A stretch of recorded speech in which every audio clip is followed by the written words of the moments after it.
সেই মারাত্মক যুদ্ধ ফেরত আসছে তোমার ক্যাম্পাসে।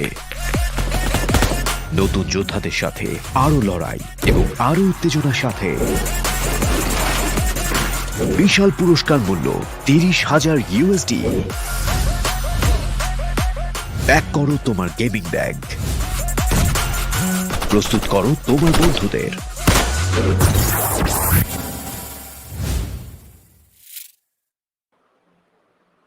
Hello and welcome to, of course, PUBG Mobile Campus Championship.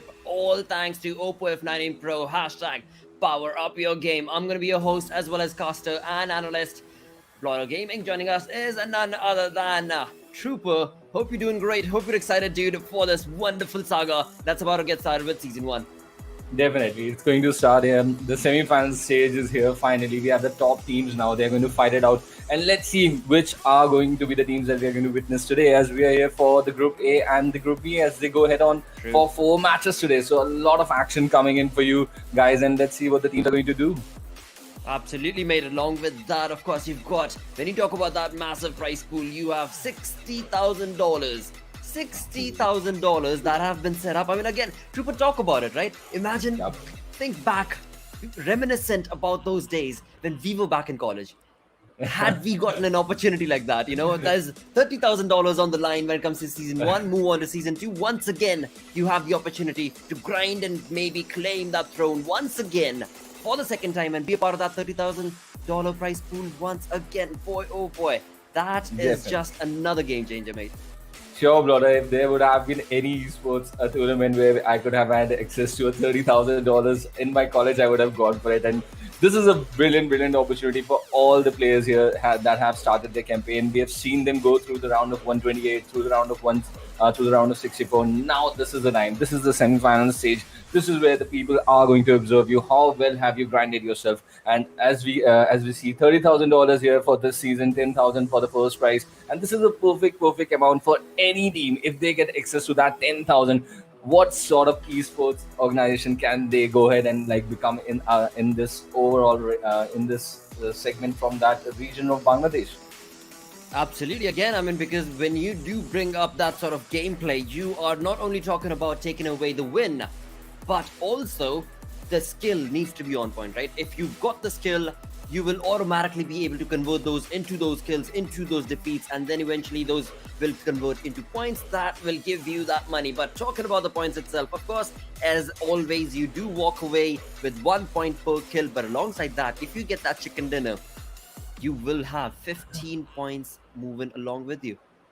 Definitely, that's the point system that we have been following here in the PMCC Bangladesh here. So that is going to be the same in the semi-final and the final stage also.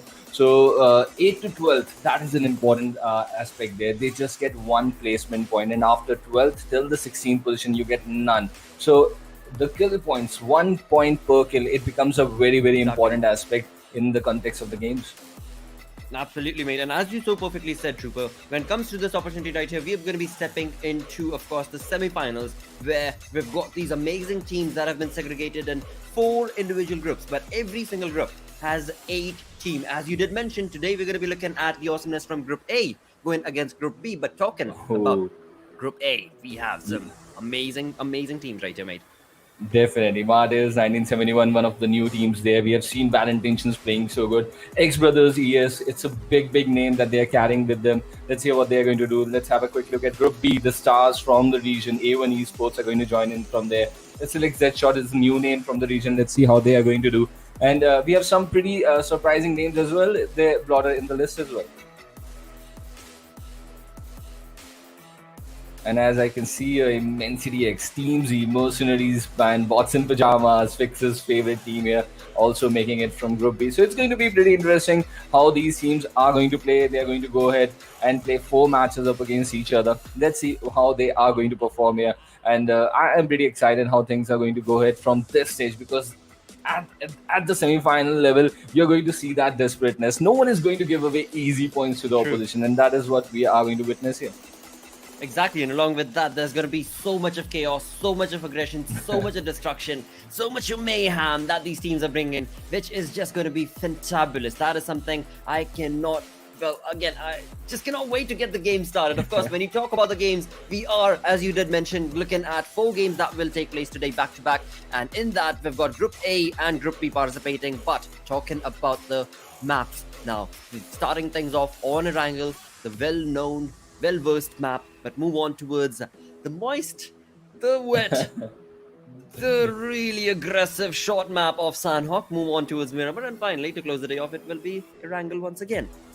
Yeah, definitely. And in the third game, Miramar, I'm going to be very excited for that. And that is my favorite game, but favorite map. But right here, we can see that there are going to be 2 Erangels. So the teams who favor Erangel, because as we see in all the Asian teams, almost like they like the map of Erangel itself. But it's going to be a pretty tricky thing because this lobby of 16 teams is going up against each other for the first time. So in the off maps, where are they going to land? Are there going to be some early contestation for the drops? That is going to be the thing to watch out for. That is so true, because after all, when it comes to the names, as you did mention, you've got some incredible names that are going to be participating in this lobby. And when it comes to the domination, well, right off the bat, I'm genuinely hoping that in the first game itself, we end up looking at a few rivalry spots, right? When it comes to the drop locations, as you mentioned, there certainly will be a few contestations that should take place, that will take place, fingers crossed. But once they do, our viewers, as well as us, I'm sure, are going to be waiting for that moment eagerly, because of course you do not want to be sitting into the game with a really laid back approach and thinking, all right, it's been 5 minutes, where's the first kill, where's the first blood, it's been 7 minutes, come on, we've got the first circle done, second circle moving along. That's not what we want. We want to be able to see some mayhem. What do you think, guys? Definitely, we are going to witness a lot of mayhem. And saying all that, I would just like to remind our viewers that all the groups, Group A, B, C, D, they are going to have individually 12 matches. Today, 4 matches Group A is having against Group B. Then in the upcoming days, Group A is going to go against C and D as well. So a lot of action is going to come up from these teams, and it's like perfectly balanced. Every group is going to play 12 matches among themselves. Let's see which are going to be the teams who are going to become the finalists, because that is what we are here for. We are here to filter this set of teams of 32 furthermore and get the finalists for this season. Let's see what happens. Exactly. Absolutely, mate. Because after all, when it comes to, well, all the different matches that they've played thus far, they have proven their worth, and that's the reason these teams are here. They have gone through the ultimate battle because it was about numbers. It was about going through one match after the other and still being consistent, still proven to the entire battleground that these teams count. These teams are here to make a difference. And having gone through all of that struggle, here they are once again in the semifinals, which again is a humongous feat all in by itself. But now, this is where we get the best of the best. Creme de la creme moving on along from the entirety of the crowd that participated in the Campus Championship of Bangladesh. And now, again, you viewers sitting back at home, you lads certainly do need to start supporting these teams. You need to showcase that love in the chat, as well as create a little bit of rivalry in there also. You know, just bring up, what do you think when it comes to masala? Today, day number 1, right? A little bit of masala is going to be required because the viewers are going to be able to give us that. And in that, what team do you think is going to be able to move along in those points? What team at the end of these 4 games will be on the top of that leaderboard, on the top of that chart? Just day number 1 though, because rivalry is going to start off today, but it is a 6-day affair when it comes to the semi-final. And so every single day, there's a ladder, there's a step that will keep moving on and make it that much more awesome for us. Yeah, definitely. And that is a very important thing that you have mentioned here. It's very important for the players, like for the viewers to support the players, because that is what they are here for. They want to perform here and they want that confidence morale. And coming back to something which you said, imagine how things are, how if you would have been in college and with this opportunity to play in a tournament of $30,000, the nerves are going to come and blother there. These are college going kids there, and they really need some really good techniques to handle those nerves in those final circles when it's going to matter a lot. How are they going to go get those important double digits placement points from these matches? That is going to be the concern for these lads. But saying to that, we have the plane here in front of us, brother. Please take us through to the plane path.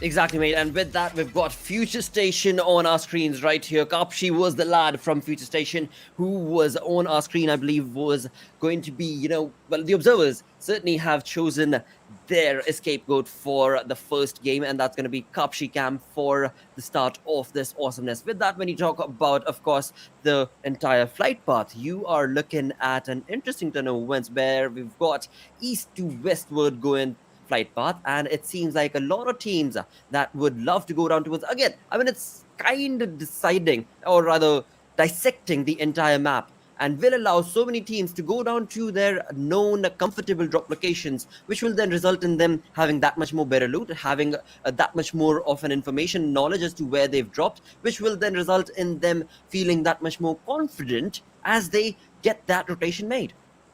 Definitely, that is something. And for a change, the plane has vanished mid-airplane path here, so that is also something interesting that has happened. But as you mentioned, there's a lot of place in the map that is going to be easily accessible for all these teams. So we can see that brilliant split coming in. But look at that zone. The first zone in the semi-finals in the Campus Championship has gone south here, and it's gone south for a lot of teams that have decided to move towards the Georgia Pole area. Look at the amount of cluster they have created for themselves. Now it's going to be the thing. When are they going to initiate their rotation? When are they going to move towards that military island? And where do you think, Bloder, is the final zone going to be? Is it going to be on the military island or on the main island? How about, since you put me on the spot right here, mate, how about I choose neither? I choose smack in the center right there on the bridge, mate. How about we go with the first game? With the first game of the semi-final right here in the Bangladesh Campus Championship right there. Brain freezing along because this is getting really exciting.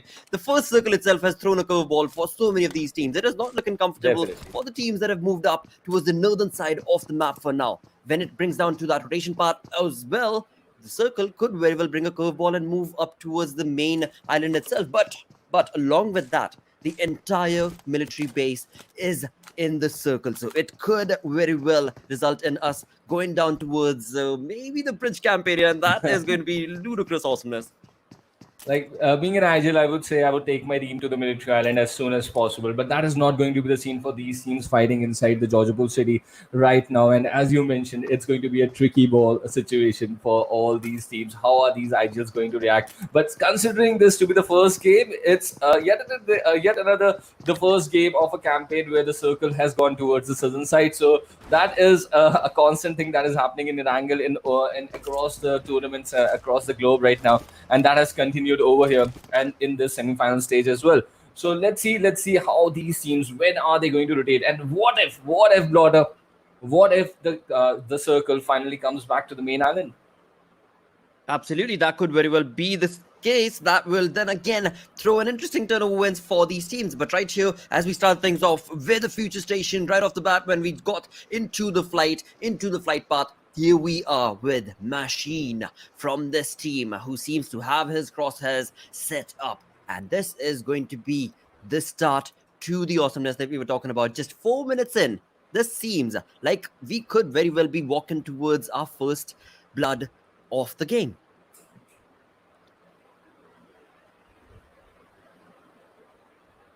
But along with that, as we do have a look at this perfect turn of events in the first 4 minutes itself of the game, this is going to, of course, be resulting in how exactly are these teams, of course, FutureStation as well as the lads coming in from the side are going to be bringing themselves, of course, because it is XBrothers who are, I believe, on the other side. And it seems, for the moment, that FutureStation have decided to retain that information but not respond based on it. They are still working on getting all the loot that they possibly can. On the other tangent is going to be, of course, XBrothers, as we just were mentioning. And this team right here has perfect turnover wins for themselves because it is Venom, it is King, who are looking really sorted with all the loot working for themselves. On the other side, of course, we just did notice Evil. Basically, FutureStation's players who were moving along, trying to still trying to get themselves the loot. They had no utility working for them. Never mind the utility, they did not even have a vest, some of them, as well as a helmet, and that's going to be crucial. But what do we have here? We've got the first kill coming in, mate.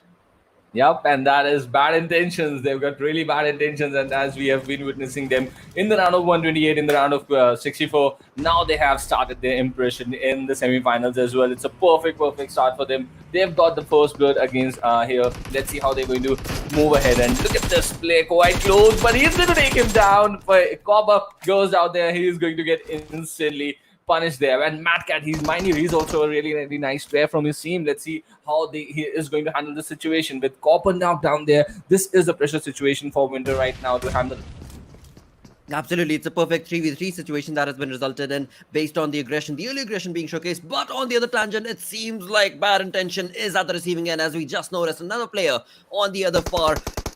Whoa, Copper is the one who has been knocked down, who has been almost sent back into the lobby. Yes, that is going to be confirmed, thus bringing the conversation towards a 3v2 situation that could very well be favoring Mad Cat's nade parade that is certainly being barraged on towards the side of Winter, and he's the only one. But on the other tangent, when you talk about the flank approach coming in from the other lad of this team, this could be the annihilating play. Not the kind of play that we expected from the side of Bad Intentions, but the bad intentions seems to have backfired from them as they get into the first 6 minutes of this game.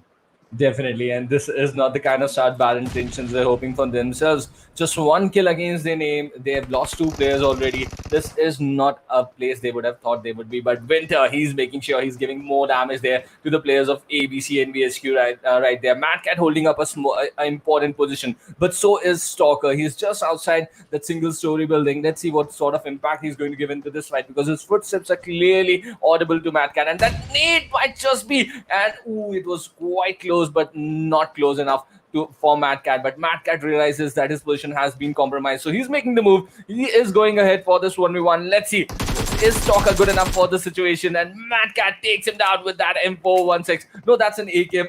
And more players going down there. Look at that. ABCxNBSQ in a situation right now. Winter, the last guy remaining in front of them, and the team we were anticipating to have a good start here. Bad Intentions on the verge of elimination. Certainly on the verge of the all-out war that they expected, and, well, it has backfired completely, because Bad Intention X is going to be the team that will be sent back into the lobby, the first team to be sent back into the lobby. They did have that 1 kill. That certainly did result in them walking away with that 1 point, but that's all they get from this first game, sadly. Definitely, it was Bad Intentions was one of the best teams in the lobby, and right now they have been eliminated in the first spot. That is not something any of us were expecting out here, but that is the story. That is the semi-final. That is what the nerves are going to play here. And look at this: the first zone is now closing in, and the circle. It's time for the all-important second zone to be.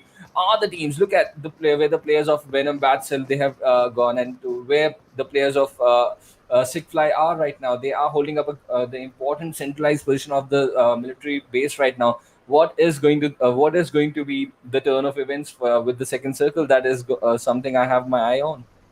Absolutely, Trooper, because that is going to be really crucial for so many of these teams to get themselves in a really comfortable spot. When you move towards the conversation as to what teams had dropped themselves onto the northern side, we did have a lot of teams that were making that rotation. This is, of course, one of those teams. IPG right here is what we're going to be looking at. But alongside this, when you talk about another team that is not even wanting to get their motorboat started or their vehicle started, it is going to be the team that is up north of Starbuck right now, and that is none other than SLX DEADSHOT. What is going on there? Why and what are they waiting for? Have they found themselves a gem they cannot lose? Have they found themselves the Trooper, being the name, being the wonderful experienced lad that you are? Honestly, what do you think is going on through their minds? I think it's just they realize that they're already late on the rotation, so why not get the loot complete and make a really late rotation? I think that is what the strategy might be at this point. If they're not using this strategy, then other than that, they're in a bit of problem right now. So they really need to figure out that this is a really late rotation, so at least they must have 3 to 4 meds in space, and they have to use it at the right amount so that they can make it to the zone and like go ahead with their game, because you not only need the meds to survive outside the blue zone, you also need the meds and in the crucial points in the fights in the later stages of the game as well. So let's see how they are going to deal with the situation now.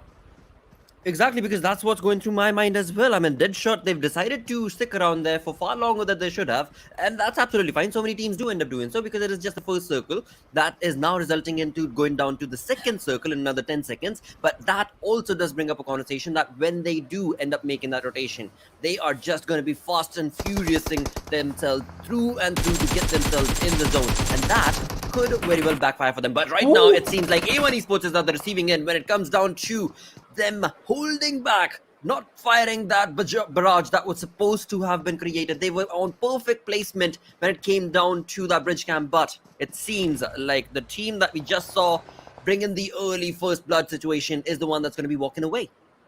And Jax, he was in such a good position. Had Sinister not come in time, that would have been the end for Jax. And he would really not be happy with the kind of knock that he was on the receiving end with. He was the one on the ground. He had his gun out and the opposition right in front of him. He just jumped out of the vehicle and then shot him down. Something you don't expect from A1 Esports. But look at that. Dante goes down. So this is Team Mercenary making some impact on the players of A1 Esports on this southern island just towards the south of the Novo Bridge. And this is not looking good for A1 Esports as well.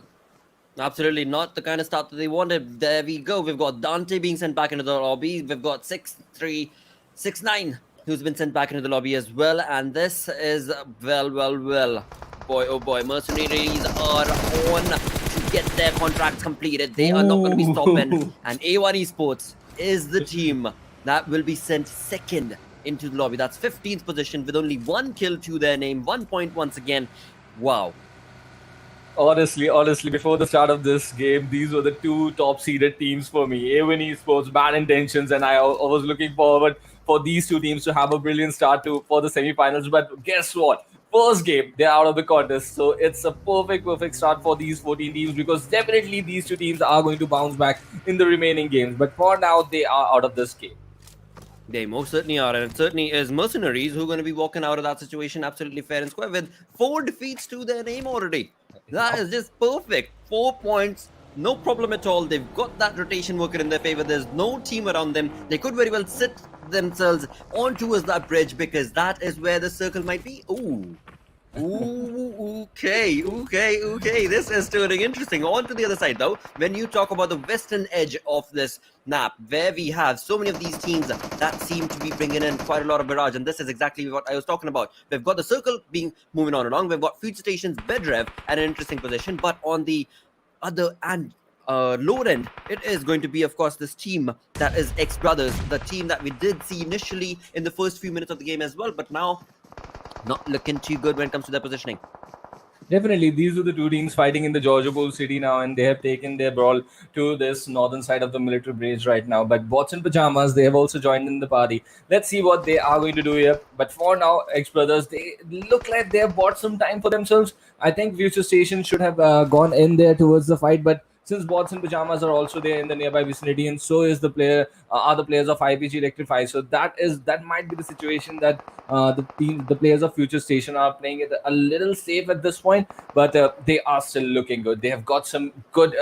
Given some good damage to the players of XBrothers. The players of IPGxELECTRIFY are down there. One more kill goes towards the player of towards in the tally of FutureStation. But let's see how this complete drama is going to unfold because now the zone is going to start closing. And look at this brilliant knock coming in from Badrey once again. 1 more point there for FutureStation. It is looking a completely different team in the start of the campaign, how they started the round of one, how they started their campaign in the campus championship Bangladesh. They are looking a completely different team as at this point.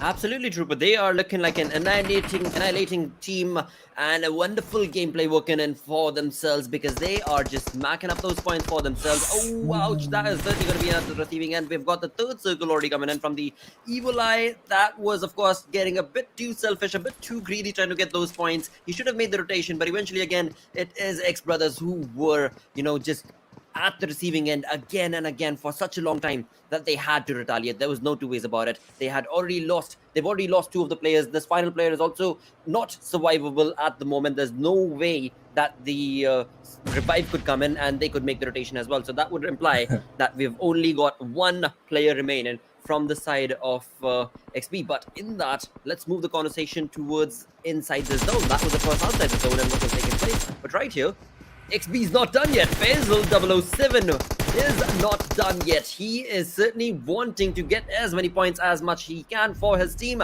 and he did so perfectly, brothers. Right here, he is going to be walking away with 2 points, 2 kills, and that's going to be looking GG play coming in from that lad. But again, the team has been sent back into the lobby. FutureStation, there's only one to be mashing, and this lad, well, overall, the entire team certainly has 5 kills, so looking pretty good. But now, what are we going to be walking into? Let's find out. Definitely, and there have been a lot of failures for FutureStation in the past, but I'll take the blame for this one. It was a caster's curse from my side, I would like to believe, but somehow Machine has made his way out of that drama completely, and IPGxELECTRIFY is also there. So these are the two surviving teams that have moved in from the military bridge at this point, and the team that we saw just eliminate right now, they were the third team to move out of this lobby. That is XBrothers. So 3 big names already out here, out from here, Blotter. This is going to open up a lot of opportunities for players like SCL EnvyUs in front of our screens right now. The players of Phantom Esports who have been so brilliant in this competition. Let's see what sort of impact they are going to make. And towards the coming towards the game here, towards the western side, we can see the players of Team Z as well. They are getting some crucial points at this stage, and it is going to help them the overall, because look at where they are holding up right now. That's a pretty important area in the context of the zone right now. Absolutely, and with that doing so, they are certainly getting themselves a lot of points right here. That's going to be Team Z, and with that, they've got all 4 members alive. They seem to be, well, this lad right here, of course, Hey is going to be moving on along. Well, of course, he's a hey, here I am, bringing down absolute dominating leads throughout the entirety of the position that he's controlling, and he is certainly bringing down those kills for his team. But along with that, once again, going back to the point that I just made, all 4 lads are alive for Team Z. That is going to be the most crucial thing for them to be able to maintain this position as they walk into the final few circles of this game. We've got 12 teams remaining, 34 lads alive. Right here, as we talk about Alpha, they are certainly, this team is certainly trying. They're trying, to try and get that lad revived, but it is not going to be easy right here because SuperNovas have been caught off guard thanks to Team Z. Definitely. They have been caught in a very bad position right now. And coming back to Team Z, this is a team that dominated their lobby entirely in the round of 128. So they know how to get those points. That is the important thing. But how good can they convert here in the semifinal stage? They are answering right here in front of us. They're getting some pretty important kills. They're not allowing teams to come in and swim through that area. Bots in pajamas following the players of SuperNovas there. They are also going to find a lot of problems here. So one more team goes down. FutureStation GSM, the last player, he was surviving Machine. He's out of the game, but luckily they've got 6 important points from this game. So that is going to play a decent role for them in the overall standings. But talking about overall standings, I am sure that this Team Z is going to make a pretty significant impact on the overall standings after this game. Whoa. With that, we've got somebody in the pajamas in the water right there, and it is none other than Shadat. Shadat is certainly following along the trenches where Puma and Tashi are following and getting as far away as they possibly can from the side of Team Z. But look at Team Z and the determination. The Auto MTZ right here, the legend coming in from the side of Team Z, and he is just wanting to get those points converted into kills, or rather those kills, my apologies, converted into points, because, well, it's right in front of you. It's like fishing, just need to get that lead set up perfectly and go down with that barrage, and for a fact that there are at least 2 to 3 kills waiting over there. Along with that, there's no other team right next to this Team Z to contest this area from them, so they can very easily try and knock these players down. Ooh, and look at that knock coming in from Adaji. There was no ways he was going to save himself, because he has no cover to play with. He was just trying for on. He eventually goes down to Marvel, and that is a shot coming in from the players of Team Mercenaries, who have also got a good confidence coming in inside the circle, and they have got the circle favoring them as well. This is now going to get difficult for the players of TZ. These are 2 teams, 2 confident teams who have got a really good start for their campaign here. Team Mercenaries did manage to get some kills over Even Esports, but coming from the western side, now Team Mercenaries have to fight against this team of Team Z. Let's see which team is going to prevail from the western edge of this existing zone now. Ouch, AXB's Justice is the one who seems to just be remaining towards the edge of this, and he's certainly trying to, you know, see if at all there's any other team on the back end of the compound that this team has for themselves. If at all they could get that sort of a third-party approach coming in from this angle is what Justice is trying to prevail. And well, he is now going to be walking away, and as he does, ouch, DEADSHOT. He was so close yet so far, but move in towards the compound that we were just talking about. The team that is going to be AXB right here have brought down players from the side of EnvyUs, and EnvyUs, 2 lads are down, or rather 1 lad is down, I believe, and there are still 2 who are in the top of the hill. But talking about the circle, we've got 10 teams remaining, right now 25 players in total, and it is going to be Mercenaries now stepping back into the action. I really want to know where SLX DEADSHOT is right now in the contest of the game, because we saw them looting up in the area of Kamishki. But speaking of that, look at now 2 big names against each other, Phantom Esports and Team Mercenaries, finding them against each other. And look at that, multiple teams in the vicinity making sure they are not giving a good space for these lads right now. Marvel takes the shots on Knight. Let's see if Knight is going to survive there. No, he's not going to survive. He's going to go down to that M416, but this is all happening towards the western and the southwestern edge of the zone, which is converging right now. The 5th circle is converging right now, and it is a pretty decent spot for the players who are just towards the shore. They are looking good right now, but let's see how things are going to move ahead, because we saw the team of AXB as well getting some kills for themselves. They most certainly did, and right here, as we move on along towards the side of Mercenaries, once again, it is the only man surviving. That's going to be Marvel, and he is trying to get those knocks converted into kills to walk away with a lot more points for his team. He's doing real good for himself, got a little bit of damage on his wrist, but overall, looking pretty comfortable with the amount of utilities and everything that he's got, along with which, of course, the information that he's been able to retain. He is bringing his crosshairs down. He does not want to walk out of the situation without those points, and this is what we're talking about from the side of Marvel. He just needs to be careful though, because there are going to be third parties as soon as he steps up, and that's exactly the position that he is. But good on him, as he was able to get in some decent cover. Definitely, those are the 2 players of SCL EnvyUs who have found some space for themselves on the island, away from the shores right now. But the circle, look at that, towards the eastern side, towards the shore, another shift coming in, but still 9 teams surviving border here. So that tells you the intent of the players. They know how important those placement points are. They are fighting for it right now, and they want to go as deep as they can in the final circles here. Marvel alone for his team surviving. They've already got 8 points, but eventually falls down to Shuvo's Nade. Out of the game is Team Mercenaries in the 9th spot. That is looking pretty good for that team. Again, I mean, this was just the first game of the day. When it comes to the semifinals, that's a decent start to the play that they bring into the semifinals for themselves. That's going to be Team Mercenaries. But never mind that, because that team has been tucked back into the lobby. Move on to the remaining teams that we are looking at. There are 8 teams right here, and Shadat is still here. The Pajama, wow, awesomeness is just working perfectly for themselves, because bots and pajamas certainly need those points. They have proven again and again that they were a team that every other team should keep in mind, because either it comes to kills or it comes to placement points, that team is always going to be stepping up, and that's what that lad is doing for the entirety of his team. Yeah, and look at what Hitman is doing. We have seen a lot of players being eliminated in the water from the players in land, and he's sort of taking the revenge for all the players out there. Let's see if he can get some kills on the players of Phantom Esports that is trying to eye right now. But on the same time, the players of Phantom Esports are looking, they have an eye on the player towards the water where these lads are trying to survive. And look at that, players of ABC, Mad Cat is still there. He's the solo surviving player from his team right now, and he is also trying to make an impact here. And I've always seen this lad perform really good, and he is always the last player to survive from his team as well. Let's see what sort of impact can he do for the team of NBSQ. I'm liking this AXB's position, right? I mean, they are at the top of the hill situation. Yep. They know the information that is towards the ledge. There is a team, and that is what they're trying to convert into some kills. So, again, in these sort of situations, third parties are always going to be welcomed, and that's exactly what we just noticed right here. And that has resulted in this team of Phantom getting a knock. Will they be able to convert that kill? Well, let's find out. Right now, of course, they are looking pretty comfortable. They've got 3-man squad, and Enduin along with that. It is I mean, again, is it genuinely casters? Because that's happening right here, mate. Definitely. You wanted a peculiar circle, right?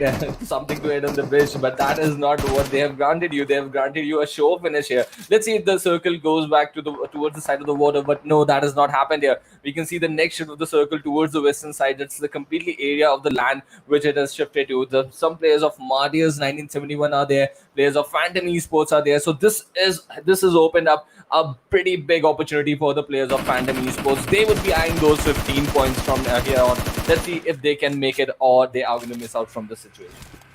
Ouch. This is not looking good for this shot right here, because again, when you talk about the utilities, there are none from the looks of it. When it comes down to bandages or first aids, there are none left whatsoever at all. But along with that, now it is AXB official that was on top of that hill, not being able to convert that position into a decent amount of again points, have been sent back into the lobby. That resulting, we've got only 4 teams remaining right here. DEADSHOT Godzilla is still looking pretty good. His West level 3 looking absolutely spot on. He knows where that wonderful Mirage was coming on from the side of MARTYRS, but eventually he is going to be out in the open. Godzilla, not a good option, not a good thing to do, mate. What are you doing? And he would go down eventually, and so would the team of SLX DEADSHOT, and they were the team that made that late rotation, but now they are not a part of top 3. So it was a pretty decent strategy coming in from them. That late rotation sort of worked for them, but now it's time for the top 3, the double-digit points from the placement. Who are going to get that? Phantom Esports are eyeing that, and they are eyeing it beautifully at this point. They are not allowing the players of MARTYRS 1971 to come out of the water, who have smoked their way almost to get towards the land, but they do not have any sort of cover. But still, 3 players from 1971 surviving there. Flint has a stronghold. He has a cover of the tree right now, but as I speak, SCL EnvyUs, he knows exactly where Hans knows exactly where Flint is, and I don't think Flint is going to I believe he's bleeding out. He's not going to be there for a long time there.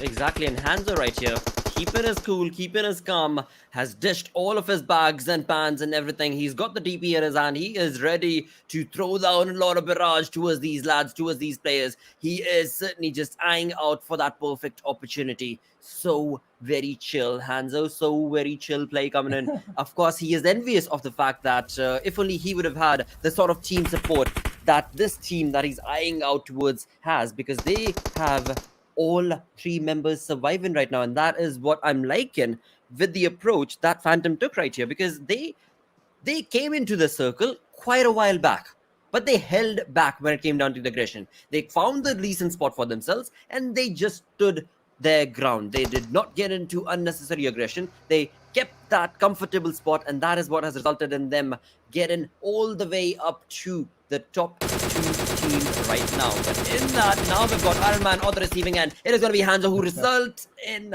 trying to get a point. He will walk away with that 1 point, but eventually it is none other than Phantom ES that has won the first game of our semifinals.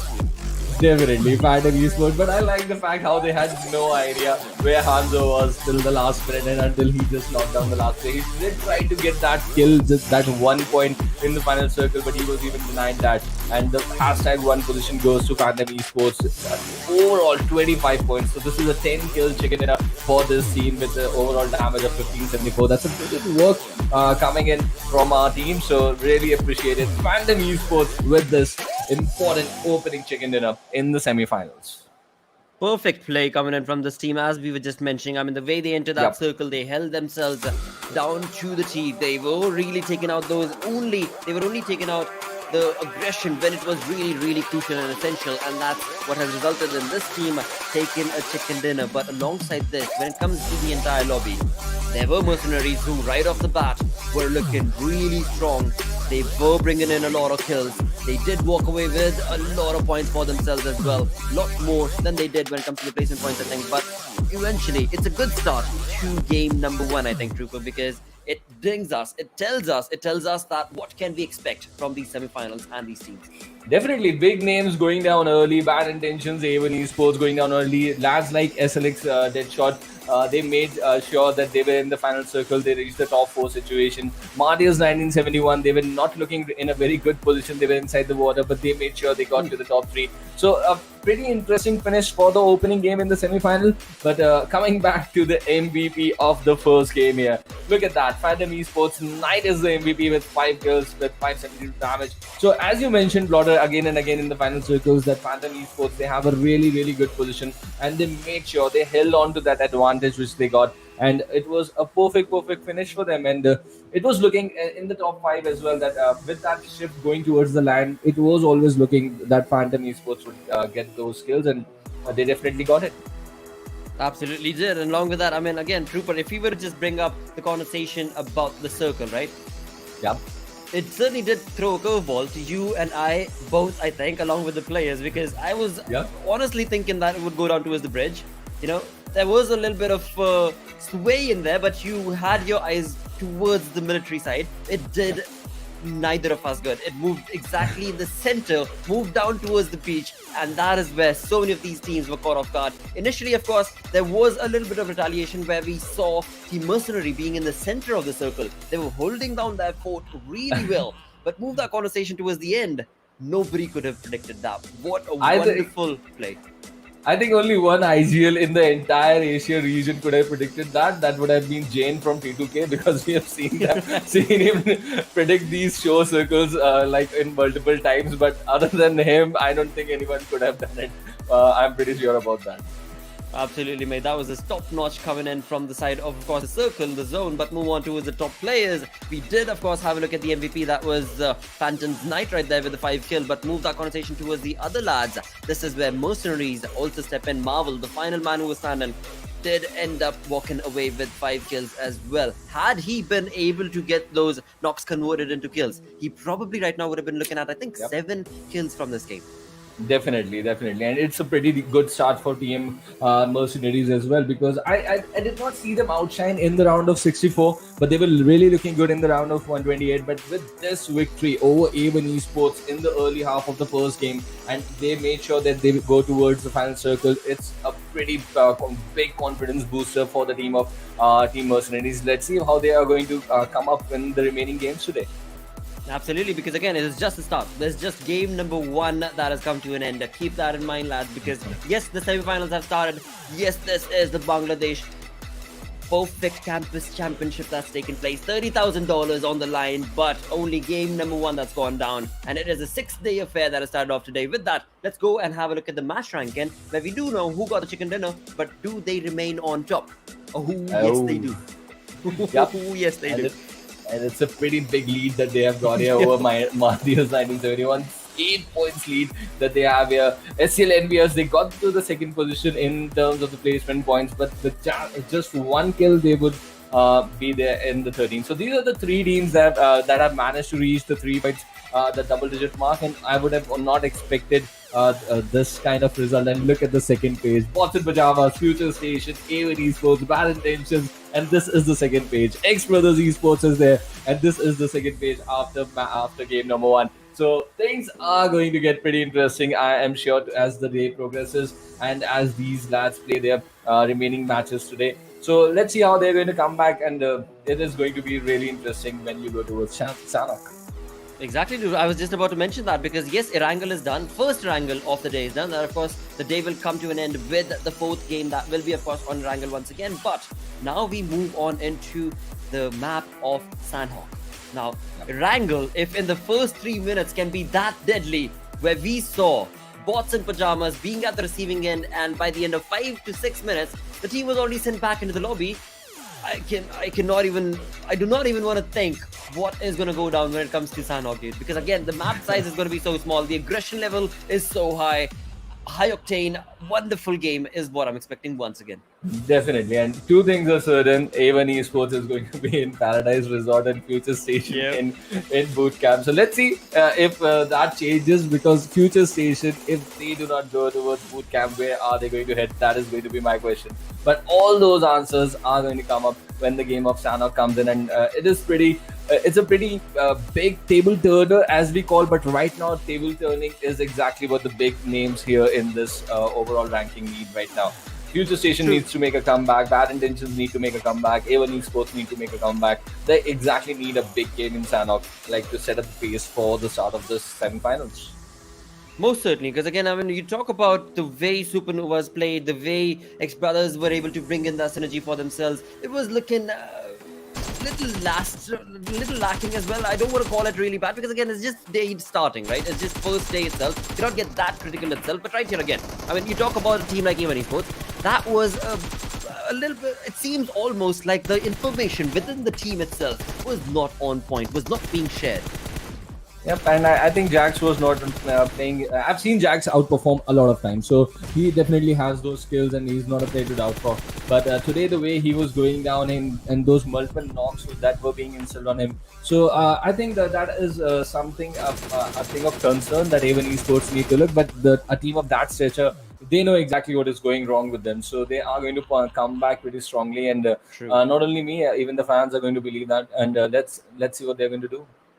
Well, we know what we're going to do. What we're going to do is give ourselves a little bit of break, give you guys the opportunity to, again, showcase your love towards these teams in the chat. Start spamming the team that you guys are rooting for to be the top of this leaderboard when it comes to day number 1. And with that, like we just discussed, we're going to go on a very, very short break. Stick around. We're going to be right back with match number 2. Are you keeping it real? I'm calling shotgun, wanna see my baby run. Oh, what's the word on the sea? Kicking up the dust, if you know what I mean. We got a good thing going. We got a good thing going on.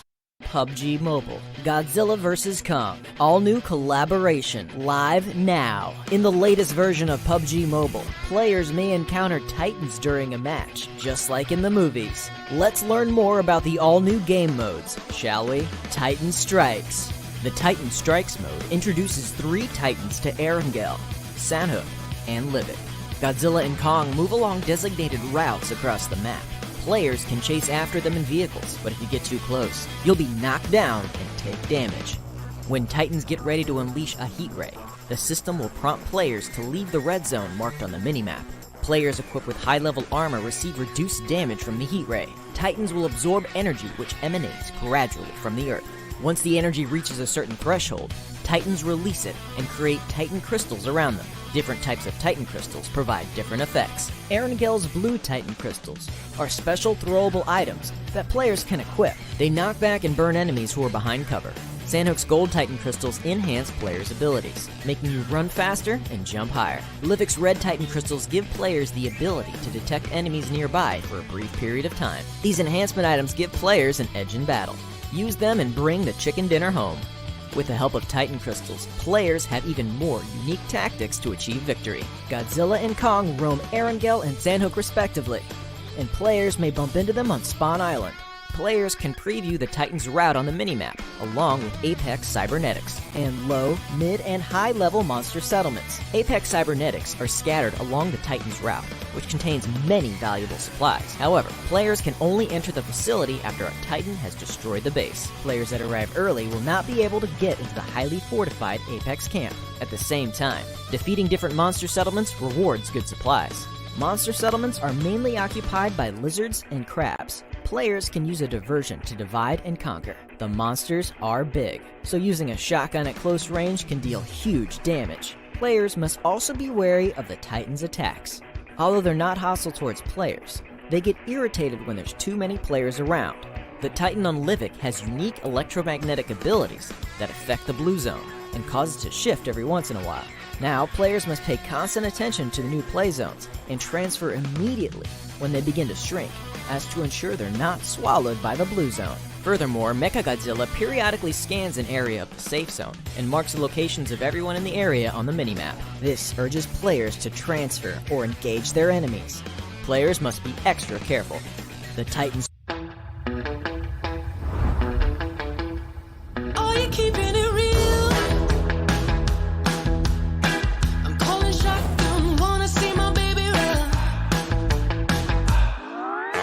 Oh, what's the word on the sea? Kicking up the dust, if you know what I mean. We got a good thing going. We got a good thing going on.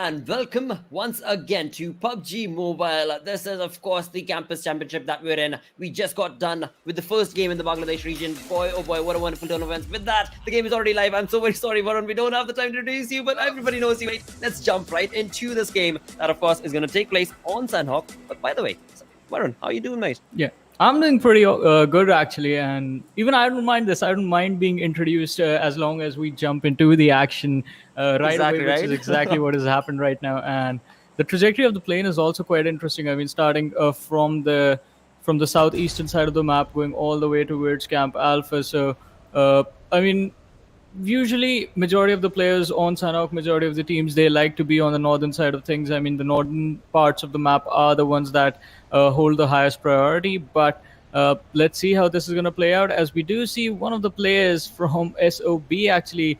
I believe that's Tamu Whitey from the team of SLX, who has split up from his team and is going towards docks all alone. That is a drop location where no one actually goes.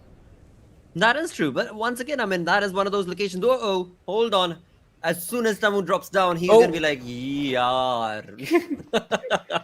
He's not going to be feeling happy about that. But at the same time, again, let's have a look at, because I'm still trying to figure out where exactly is the entirety of his team. I have no idea where are they at. But move that conversation towards the other teams. We can certainly have a look at the eastern side of where, of course, is Camp Alpha, where we see Team Z stepping themselves down towards. On the other tangent, you move on down towards the southern side of Cow, or basically the western side. We have A1 Esports that is going to be taking the reign, taking the charge off towards that side of the map. Again, pretty comfortable drops locations coming in for so many of these teams. Early contestations are going to be there, but for now, it is looking pretty comfortable for so many of them.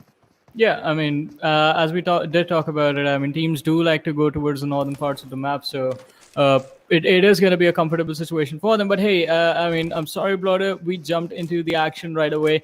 You asked me how I was doing. I told you I'm doing good. I forgot to ask you, how have you been? It's been a break. Like, we're casting after a while.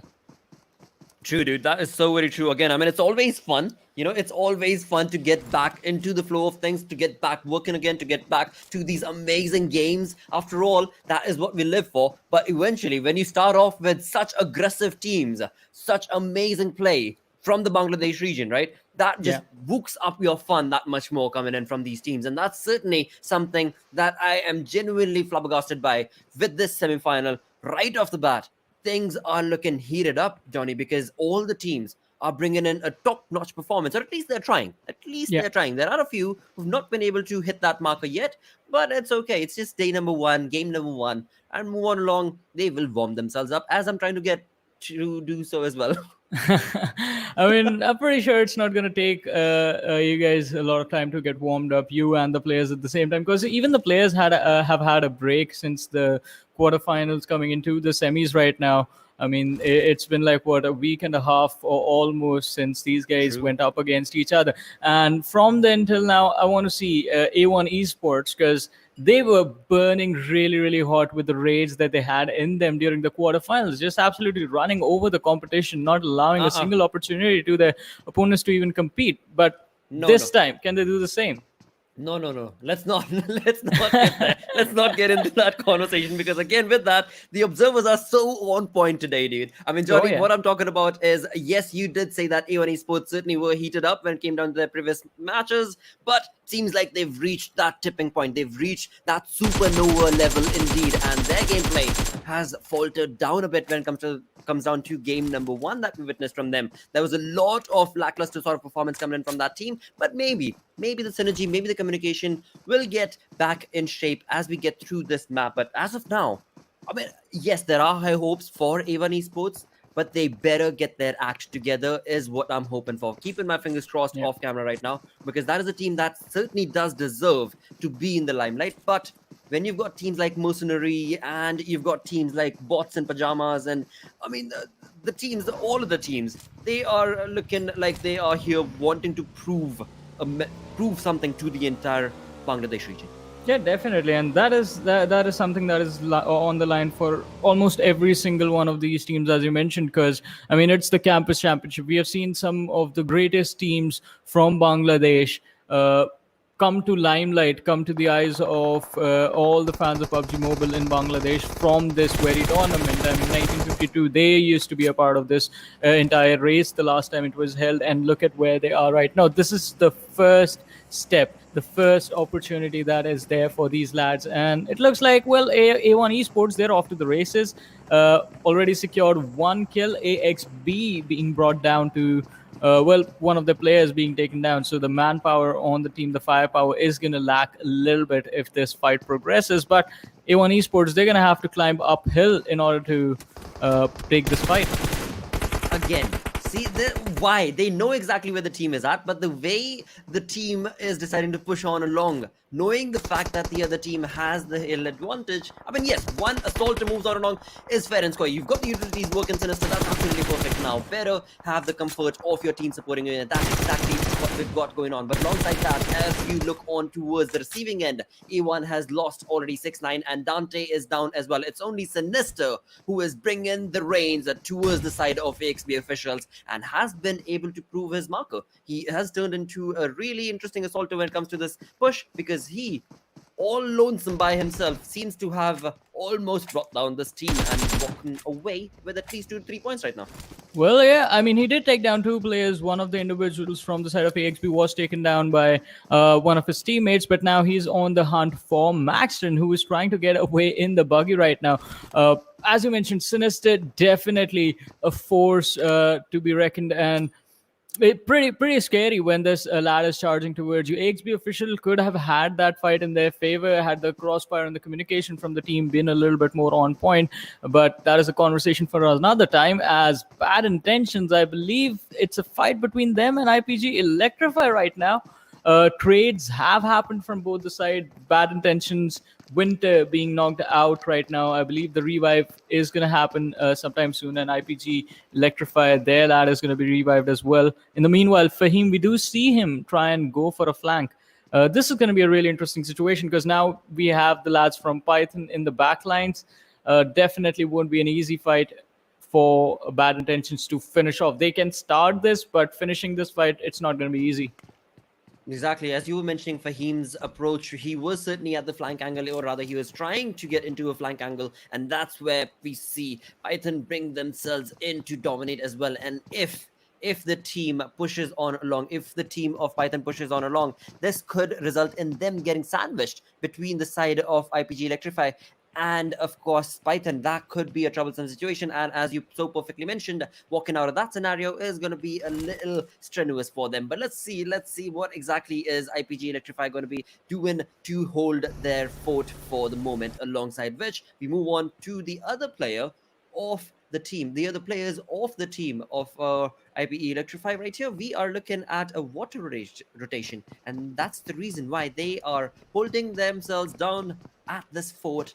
But for how long are they going to be able to do so? There does not seem to be a lot of moves left for Electrify right here. They need to be walking out of here or get a flank. I mean, again, they've got no information, right? And that is the worst thing to be happening to you when you're stuck in a small little shack or a compound and you've got no information. You've got so many open angles. What all are you going to be looking at, knowing the fact that you don't need your 2-man squad? The other lad is not even there because he's taking care of your vehicle to run out of that situation. I completely agree with you on this. I mean, there's nothing worse than having no idea of where you're going to get assaulted from, where the opponents are going to come in from, or which positions, which angles are they exactly holding. But that is the challenge that these lads, I mean, face on a daily basis. And I believe IPGxELECTRIFY, they're making some good decisions. As we did talk about this, you mentioned this as well, the players just holding down the fort until their teammates make their way towards their location. The whole team is regrouped and all the players are together. That was the first checkpoint for this team. They have reached that. All the 4 players, they are quite close to each other.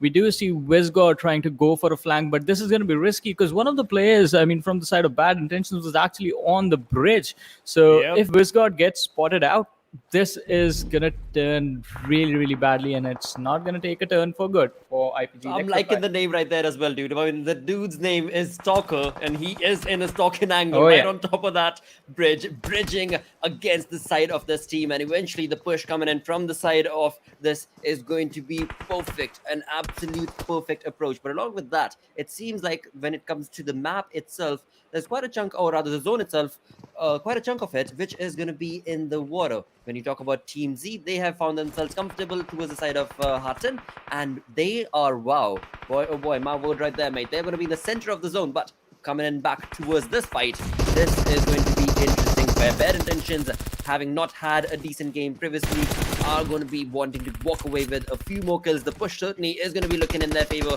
but back in the back ends, we are looking at Robo, who almost had nade cooking and was prepped, but was just a bit too late.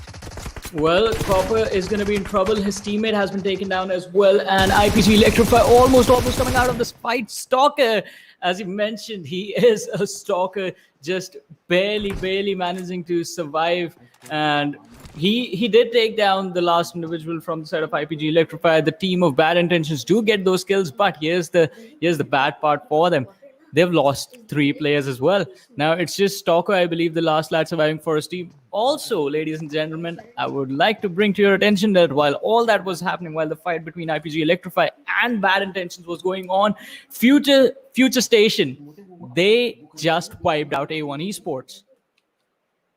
Exactly, and with that, it is FutureStation right here, Johnny, that seems to have, well, again, I mean, they're looking pretty comfortable right here with the 4 defeats to their name. And again, all 4 lads are going to be walking away with all 4 members alive, right? And that's going to be really, really important when it comes to you being able to get a decent game.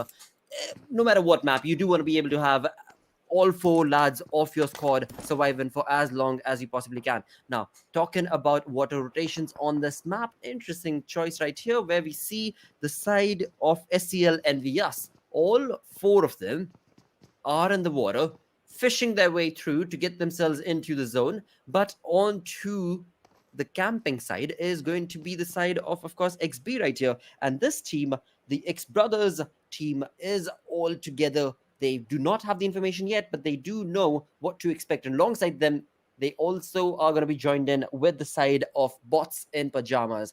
This is looking real good. This is looking like perfect opportunity for XBrothers to be able to get a few points for themselves to start off their grind in their favor. Because again, when it comes to the previous game, they did not have a lot of points for themselves. They tried their level best, but right now they're looking that much more comfortable and confident with the utilities and the loot that they've got working for them in this moment.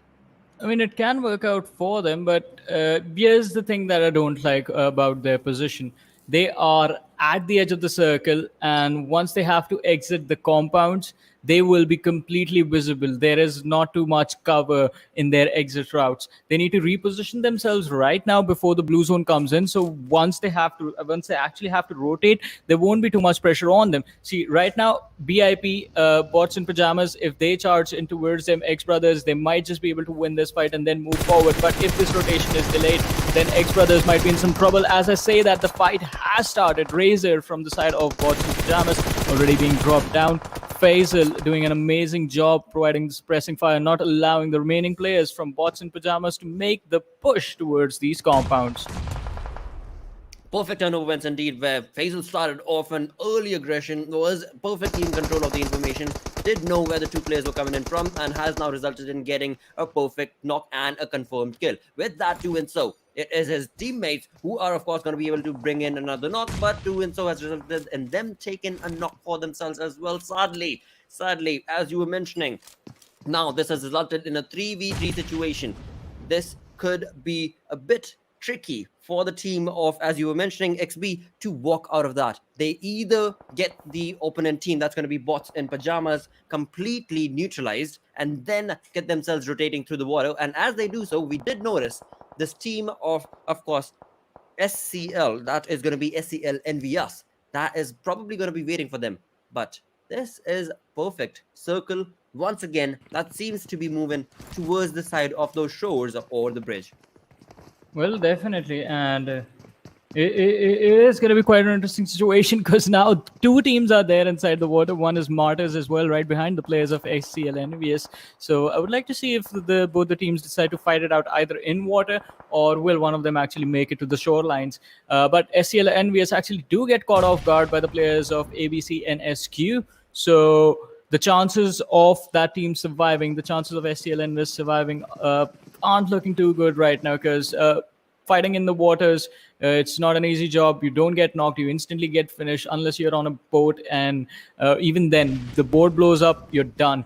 But talk about getting done. ImmensityX making the climb up the hill while they try and avoid the players of Phantom Esports, the team that was the team that was responsible for basically destroying everyone in the last game. Rafat from the side of ImmensityX is going to be dropped down. And look at this. This is what I was talking about. Martyrs and the players of SCL EnvyUs just, chilling together inside of the water.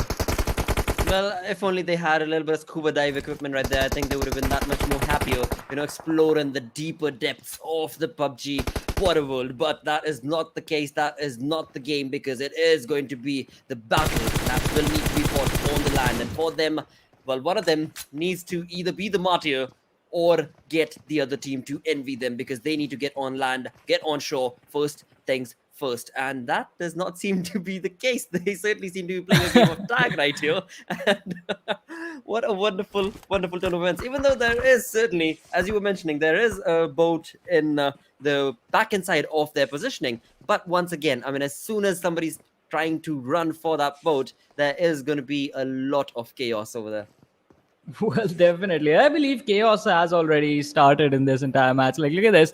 Maxton on the rock. His teammates are falling down one after the other. They have the circle, but what they don't have is enough players to actually hold and deny the Phantom Esports the push. But, XBrothers making a push of their own, just trying to take the fight as they try and enter the circle. And I believe it is against the players of SLX that they are taking the fight. SLX, last player surviving, DEADSHOT, just thrown down right next to the wall. And he has a pretty wonderful position, but it's definitely not going to be an easy job for him to make it to the late game stages. I believe the best case scenario is him finding himself inside of the top 10, because based on where the circle is exactly, there is not going to be too much land area for all these teams to stay on, and you're definitely going to get spotted out. Exactly. It's certainly moving down towards the fact that the teams who actually made that rotation, that water rotation earlier, are the ones who probably going to be able to get themselves onto a decent compound on the land, or you need to be in a position like, of course, Team X, that were holding down their fort since a very long time on towards the side of Harton, and have been doing so perfectly. Now, with that, we've got another shift coming in from the circle side, and this is going to be bringing a lot of happy faces towards the side of ABC right here. And this team has the compound if only all four lads can get themselves hunkered down in one of those places and get all of the four sides and angles 360 basically covered, so that no matter what team is pushing on along into the zone, they themselves are going to be in a comfortable spot. But move that conversation towards teams that are not looking in a comfortable spot is so many of them actually. Well, definitely. And absolutely no one is going to be in a comfortable spot. That's what I like to say. There is no comfortable situation in this game at this point. Look at this. Blue zone is moving in. Venom auto aim. Team Z is auto aim. He's trying to avoid the blue zone. He's trying to move towards the circle, and also he's trying to take on the players of Team Mercenaries, who are trying to swim towards the land right now. I wonder how this situation is going to work out. It's basically a 1v4. Where are your teammates? Where did the rest of Team Z go? Exactly. They had held the ground at Harton for the longest time. It seems like they got a bit too comfortable with this. And Team Z now are, again, we're only as of now looking at auto aim. We do know that all the other four lads are also alive, just not around to be able to help him out, because they seem to have their own fight going on along. But with that, auto aim tries to take a knock and confirm the kill. But before he's able to do so, he is caught, and he is probably going to have to give his life away and give that point away, sadly, because the entirety of the team has moved on towards the circle for the moment. Well, definitely. And now it's not just about moving inside the circle. You have to try and hold your position as well. They've already made the mistake of leaving one man behind. Need to be like the Marines over here. Can't leave anyone behind. It was a 3v4 situation being brought down to a 2v4 situation. As you do see Batsil making a charge towards Abhay to go for the revive. Shuvo in the front line is at the perfect distance to actually toss a grenade in their direction to dish out a little bit of damage, maybe try and damage out the other lad, get a finish on the player that was knocked out, and try and make a play that way. But Shuvo going for a safer approach as Sickfly, one of his teammates, was knocked out. Oh, goes for a spray, spots both of them out, and both the lads are low, but still Shuvo is going to be taken down. The lad was at, 20 HP over there, but just the vision not being in Shuvo's favor is going to result in Phantom Esports, I believe, now taking an early exit. Knight is the last player surviving. AXB official being finished off, but Knight still survives. He has 1 first aid, 4 bandages, and now needs to make a run for the circle. Well, he's certainly going to be able to do so, hopefully. If at all there is any team that could be in the well, there you go. I was just about to frame the sentence, and FutureStation got the better of me, and they have, of course, gotten that kill for themselves. And with that, of course, that lad is going to be walking away with 4 kills for the team, or rather the team is going to be getting sent back into the lobby with 4 points. So that's going to be good, along with the placement points. A decent turnover wins for the side. But move the conversation towards the surviving ones. We've got Team Z right here, 3 man alive, 3 defeats for themselves, and in the backland, it is going to be Mercenaries approaching in a boat. Now, Team Z better have their crosshairs set up towards that side, towards that show, because they do have the perfect. Well, I was just about to say they have the perfect top of the hill situation, but seems like FutureStation has a better hill situation than Team Z. Well, definitely. But look at this. I mean, while all this was happening, while the chaos was breaking everywhere on the map, the team that has turned things in their favor really, really nicely would be FutureStation. They have 10 kills. 10 points already secured to their name. If they can make a finish in the top 3, this game will definitely help them take a really, really massive leap in the overall standings. But let's see how this is going to go. We do have 2 more teams. BIP, Leo just battling the blue zone right now. Bots in pajamas, just 1 individual player. ImmensityX, they take an exit from this game down to 8 teams, 25 players surviving.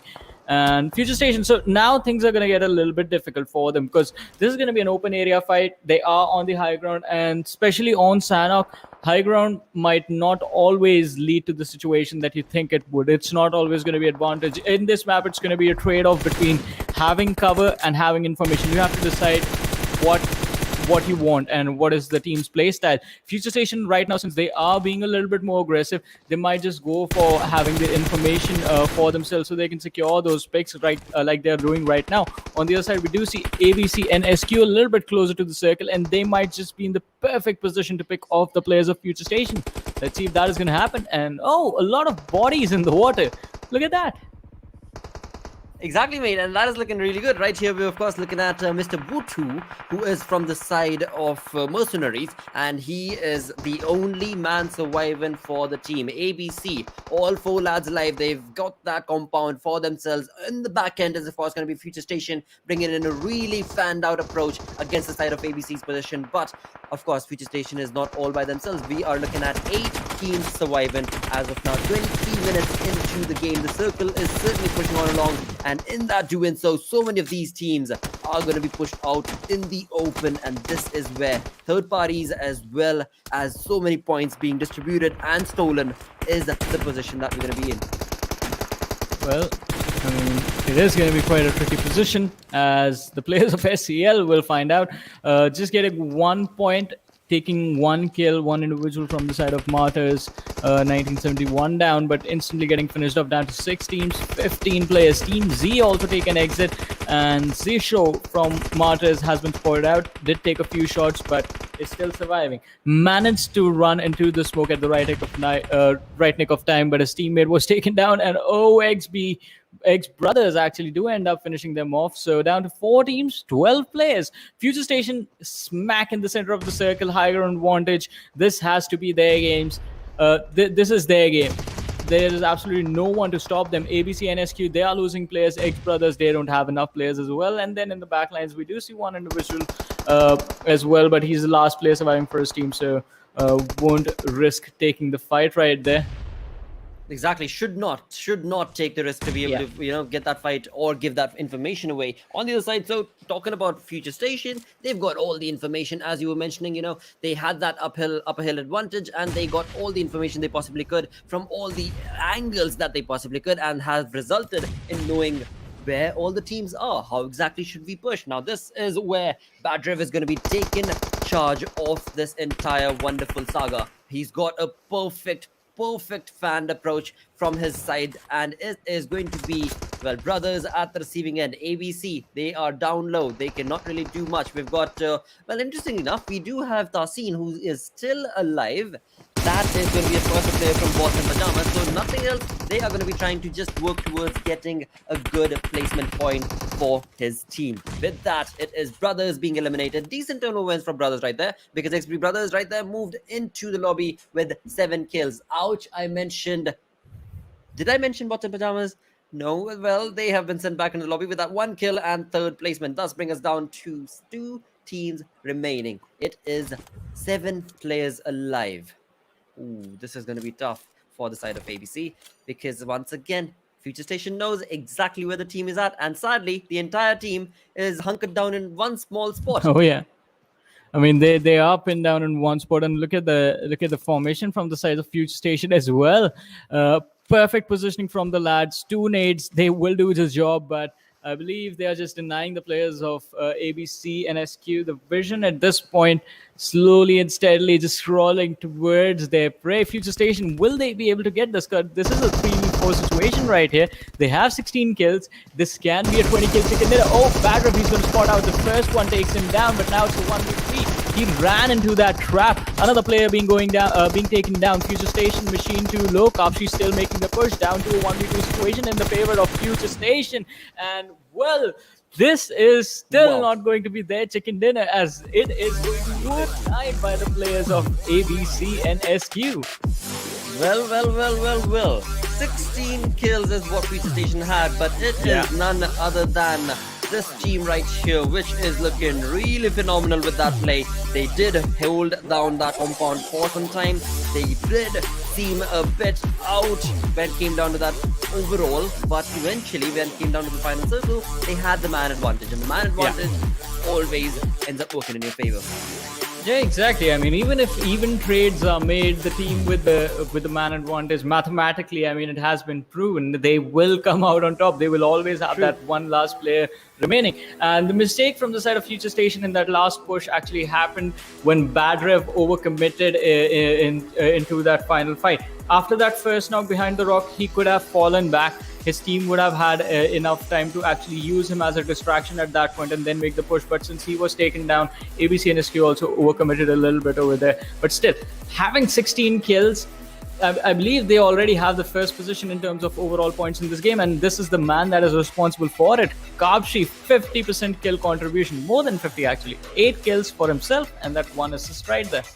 Exactly, that was stolen by his teammate is what I would say. But eventually, I mean, the way the lads played from FutureStation, right? They were on point, mate. There's no two ways about it, because you come down to the conversation about the first game, they were at 9th spot. So they wanted to climb back up, and they've done so perfectly, showcasing to the entire lobby that, mates, we are here and we know what and how to deal with this sort of pressure. Even if we're down at the bottom of the leaderboard, it is no problem at all. We need one good game and we're going to be climbing back up easy.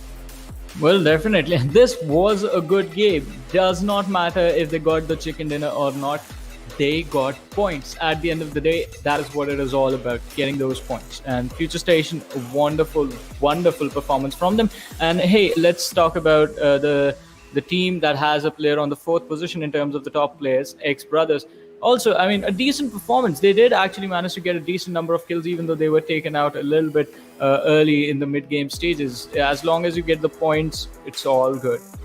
It certainly is, and XBrothers as well, they certainly needed those points coming in from the first game, and they did hold on to that hill, onto the flanking angle from FutureStation. Had they had all 4 members, it would have been that much more better for the side of Brothers, but eventually moved that conversation towards the entire saga that was this game and who did come up on top. The match ranking is on our screens, where FutureStation with 17 kills, 29 points to this team. But ABC, not that far behind, of course, thanks to the chicken dinner for themselves. Well, definitely. I mean, chicken dinner does help them out in terms of how close they actually can keep the rest of the competition. Because otherwise, I mean, FutureStation, they missed out on what, like 7 points in this game.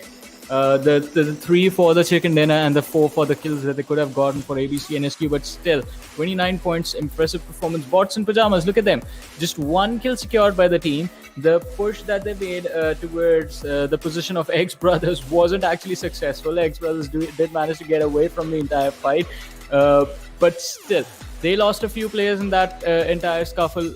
They managed to make it to the top 3, a good game for them. A team that did not have a good game would be SLX, SuperNovas, and this is just going to be a personal opinion, but A1 Esports. A1 Esports, I've talked about this during the group stage, during the semifinals as well. I mean, the team is really, really impressive, but sometimes they just run into things without even looking where they are going, and they just run into a wall, which in this game was the team of FutureStation. Exactly, and that was again one of those moments that should not have happened, but hey, it's all good. It's all just part of the journey as they get started off with the semifinals right here. With that, let's summarize the journey till now when it comes down to this game of Sanhok. Let's go on to the performance and combine all the efforts from these lads. Well, definitely, and it was a really, really fun game to watch and cast as well.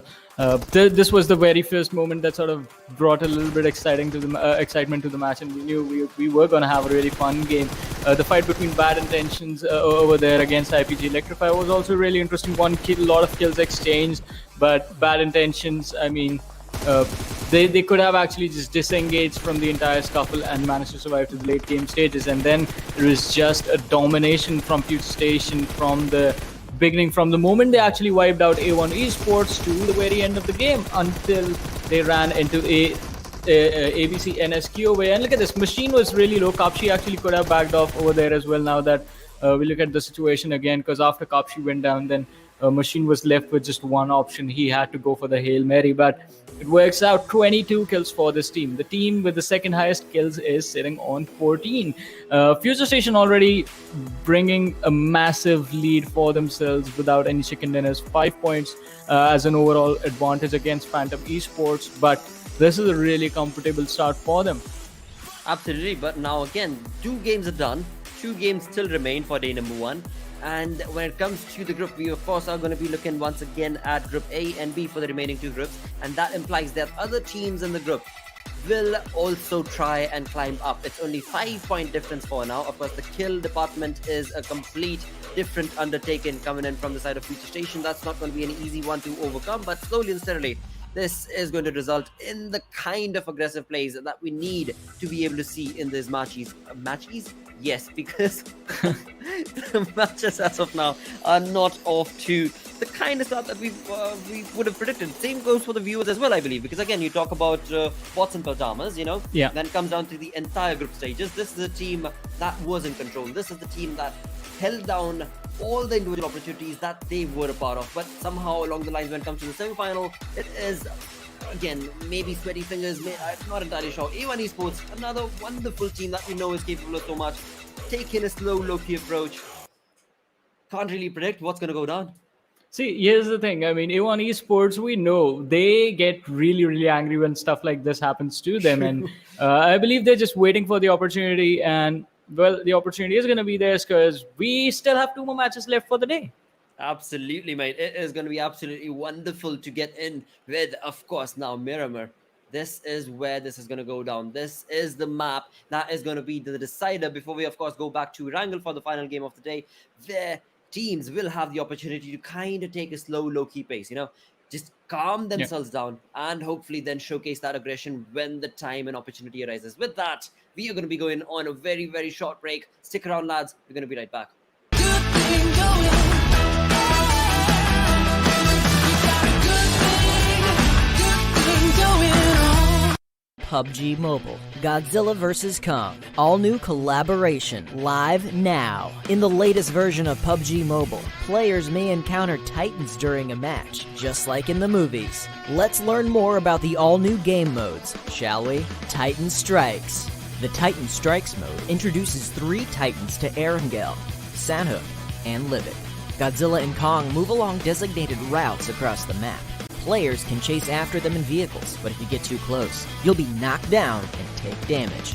When Titans get ready to unleash a heat ray, the system will prompt players to leave the red zone marked on the minimap. Players equipped with high-level armor receive reduced damage from the heat ray. Titans will absorb energy which emanates gradually from the earth. Once the energy reaches a certain threshold, Titans release it and create Titan crystals around them. Different types of Titan crystals provide different effects. Erangel's blue Titan crystals are special throwable items that players can equip. They knock back and burn enemies who are behind cover. Sanhok's gold Titan crystals enhance players' abilities, making you run faster and jump higher. Livik's red Titan crystals give players the ability to detect enemies nearby for a brief period of time. These enhancement items give players an edge in battle. Use them and bring the chicken dinner home. With the help of Titan crystals, players have even more unique tactics to achieve victory. Godzilla and Kong roam Erangel and Sanhok respectively, and players may bump into them on Spawn Island. Players can preview the Titan's route on the minimap, along with Apex Cybernetics, and low, mid, and high-level monster settlements. Apex Cybernetics are scattered along the Titan's route, which contains many valuable supplies. However, players can only enter the facility after a Titan has destroyed the base. Players that arrive early will not be able to get into the highly fortified Apex camp. At the same time, defeating different monster settlements rewards good supplies. Monster settlements are mainly occupied by lizards and crabs. Players can use a diversion to divide and conquer. The monsters are big, so using a shotgun at close range can deal huge damage. Players must also be wary of the Titan's attacks. Although they're not hostile towards players, they get irritated when there's too many players around. The Titan on Livik has unique electromagnetic abilities that affect the blue zone and cause it to shift every once in a while.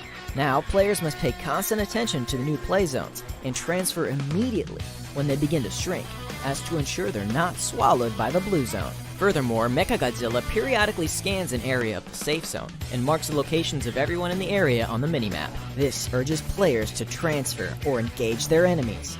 Players must be extra careful. The Titan Strikes game mode is based on Battle Royale. Players must strive to be the last one standing amidst battling other players and Titans. With the addition of Titans, players are ready to witness their majesty and get their hands on the mysterious Titan crystals. Enjoy the all-new Titan Strikes and experience the earth-shattering might of the Titans.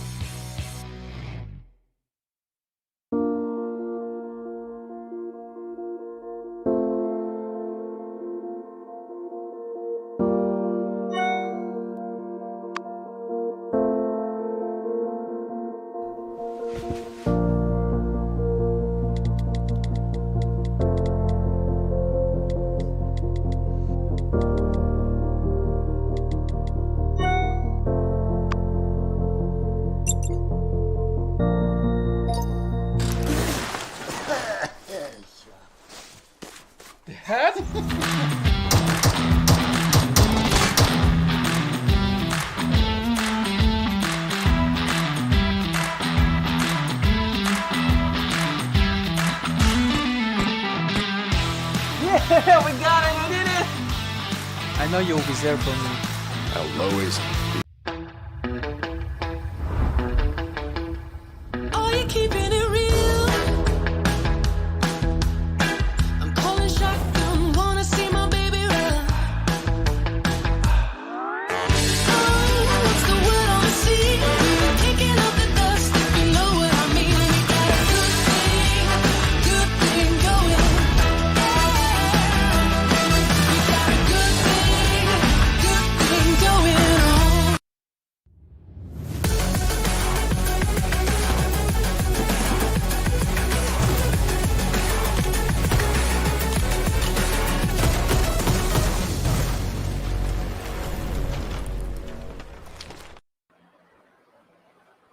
everyone. Welcome to PUBG Mobile. This is the wonderful campus championship of the Bangladesh region. And boy, it is a wonderful start to the semifinals. A big thanks to Oppo F19 Pro. Hashtag book up your fun. But boy, have these teams been booking up our awesomeness. Certainly hope you guys are enjoying it, because I know when it comes to you, Trooper, it is just all out war in this lobby. What do you think?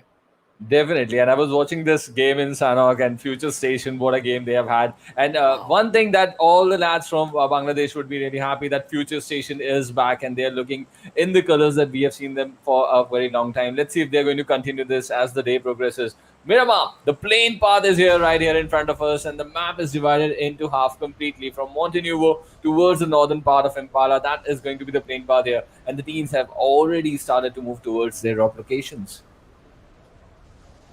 They most certainly have, and this is looking real good and real comfortable for so many of these teams as they get themselves to their known comfortable spots. But this is where a lot of this rivalry can also start taking place, where we do see, just to break it down, where we do see ABC going on down towards the Chumbasero region for the moment. We've got Team Z that is at Montenueno, and will they be dropping down there? From the looks of it, they certainly are. There is no other team around them, so that's going to be pretty good for them. On the other side is going to be Python going on towards the western side of Los Leones. Once again, it seems like when it comes to Python, they've got a two-man split drop coming in, and ABC and Python are going to be very close.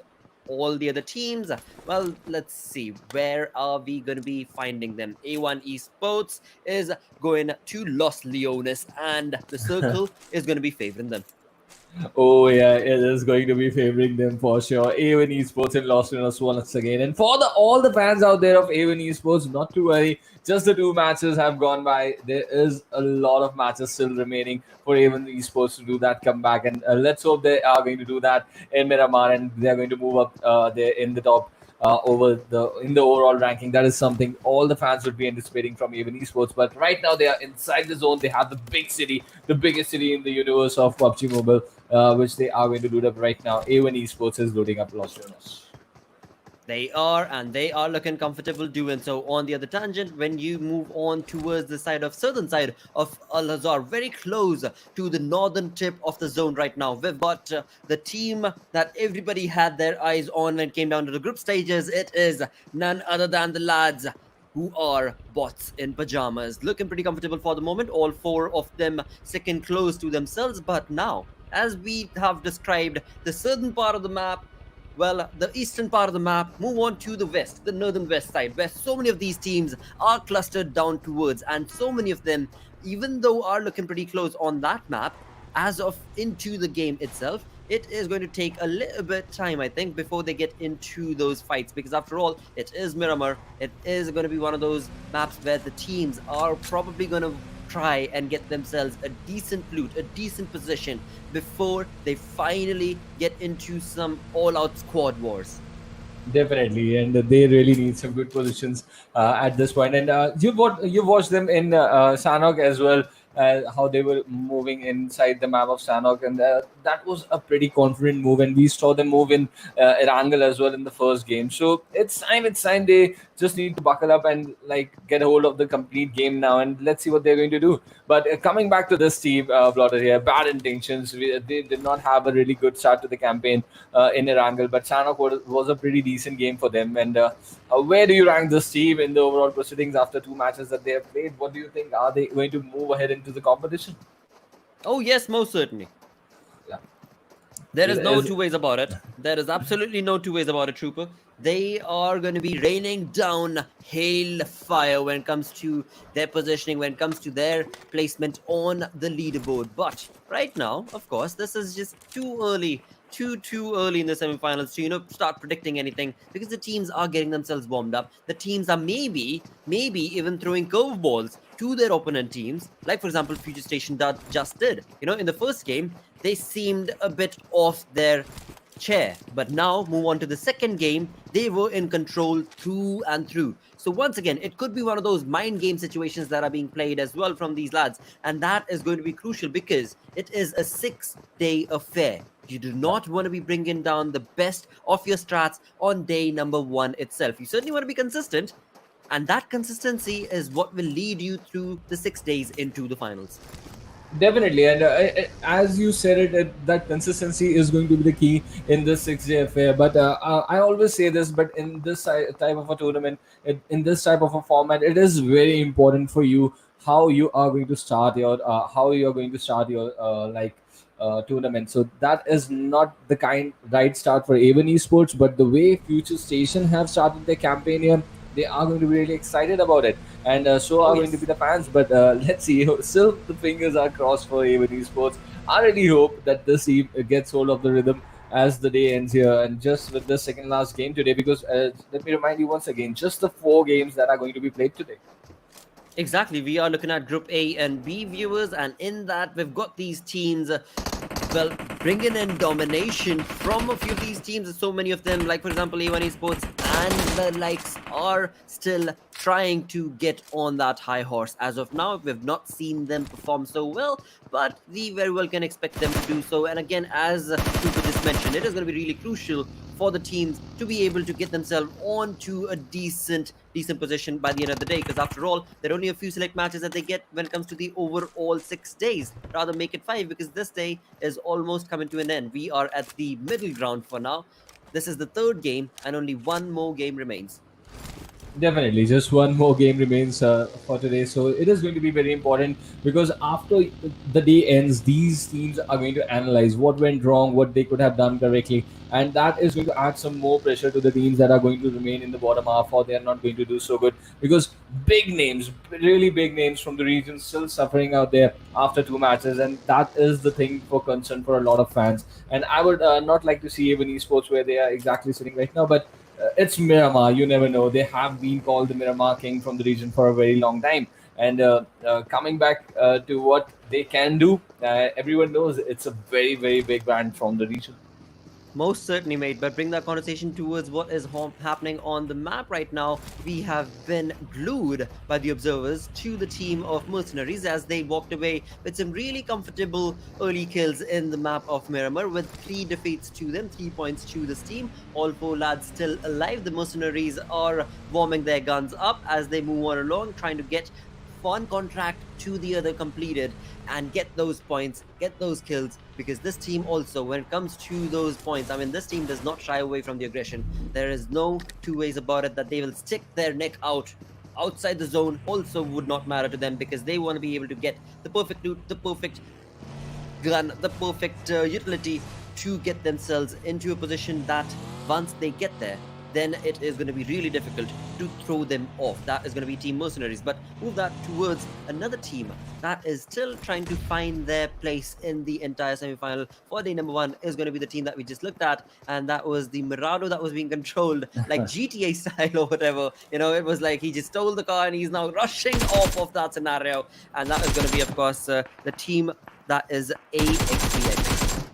Definitely, AXP that and they really got a good start there. But let's see how they're going to capitalize over in this game. But now, once again, the team of Supernova, they are quite close to the teams of to the players of Bad Intentions. But look at that. Now Winter is down here. The support is coming in. Stalker approaching him. So let's see how the solo player Elfi. Don't believe he has any more teammates nearby. That is going to be the end for him. So there is a casualty coming in for this team. Let's see how they're going to move ahead now. Uh-oh, this could be trouble. This could very well be trouble, because Alpha is certainly going to be losing his life. He's going to be giving away that point towards the side of bots, of course. And bots are, I think, going to be A-okay with this scenario, because they are going to be walking away. Bad Intentions, my apologies. That's what I was a little confused about with the initial name there. But it is Bad Intention that is going to be walking away with those points. So looking pretty comfortable. Now, going down to the map, once again, A1 Esports looking pretty good. We do know for a fact when it comes down to that certain part, there's a lot of hills down there. A lot of hills that A1 Esports could call their own for the moment. But sadly, they will not be able to get a lot of points, because so many of these teams are towards the center or to still making that rotation. And with that, first team to be sent back into the lobby is going to be AXP officials. Yup, AXP officials, they are out of this game. An early exit for this team. Not the kind of start they were anticipating. They were towards the middle of the overall ranking, but this is going to apply. This is going to put in a lot of pressure on the team, on the players of AXP now. But that is how it is going to move. But for now, Phantom Esports, they got the chicken in Erangel, but they are certainly not towards the center of the game right now. In San Martin, out in the blue, taking the damage, they really need to make the move. But with the loot that they're getting here, I don't think it's going to be a problem. Exactly, that is certainly going to be working for them because the loot is going to be able to help them. But they've got 2,400 meters to cross and make that a bit more than that, because by the time, I mean, another 10 seconds basically, the third circle is going to be kicking in. So Phantom have a humongous rotation in front of them right now, along with which, as we look on towards who all are outside, we have the teams. I mean, in total, we are looking at 4 teams now, but initially, a minute or two ago, we had pretty much 6 to 7 teams that were outside the zone. Now, finally, slowly and steadily, the teams are going to be getting into the zone. We've only got that one elimination when it comes to the teams that has been sent back into the lobby, but it is already 11 minutes in. When it comes to this map, we know somewhere around 12-minute mark, 14-minute mark is where a lot of chaos will start taking place. Not that it already hasn't. We still have so many kills that did take place. And here we go, talking about chaos. Now we've got bumper car approach coming in from these teams as they make the rotation. And well. Perfect. This is always an aspect of Miramar, right? The vehicles are always going to trouble you a bit, and that is exactly what the players of SCL EnvyUs have. They have witnessed over here.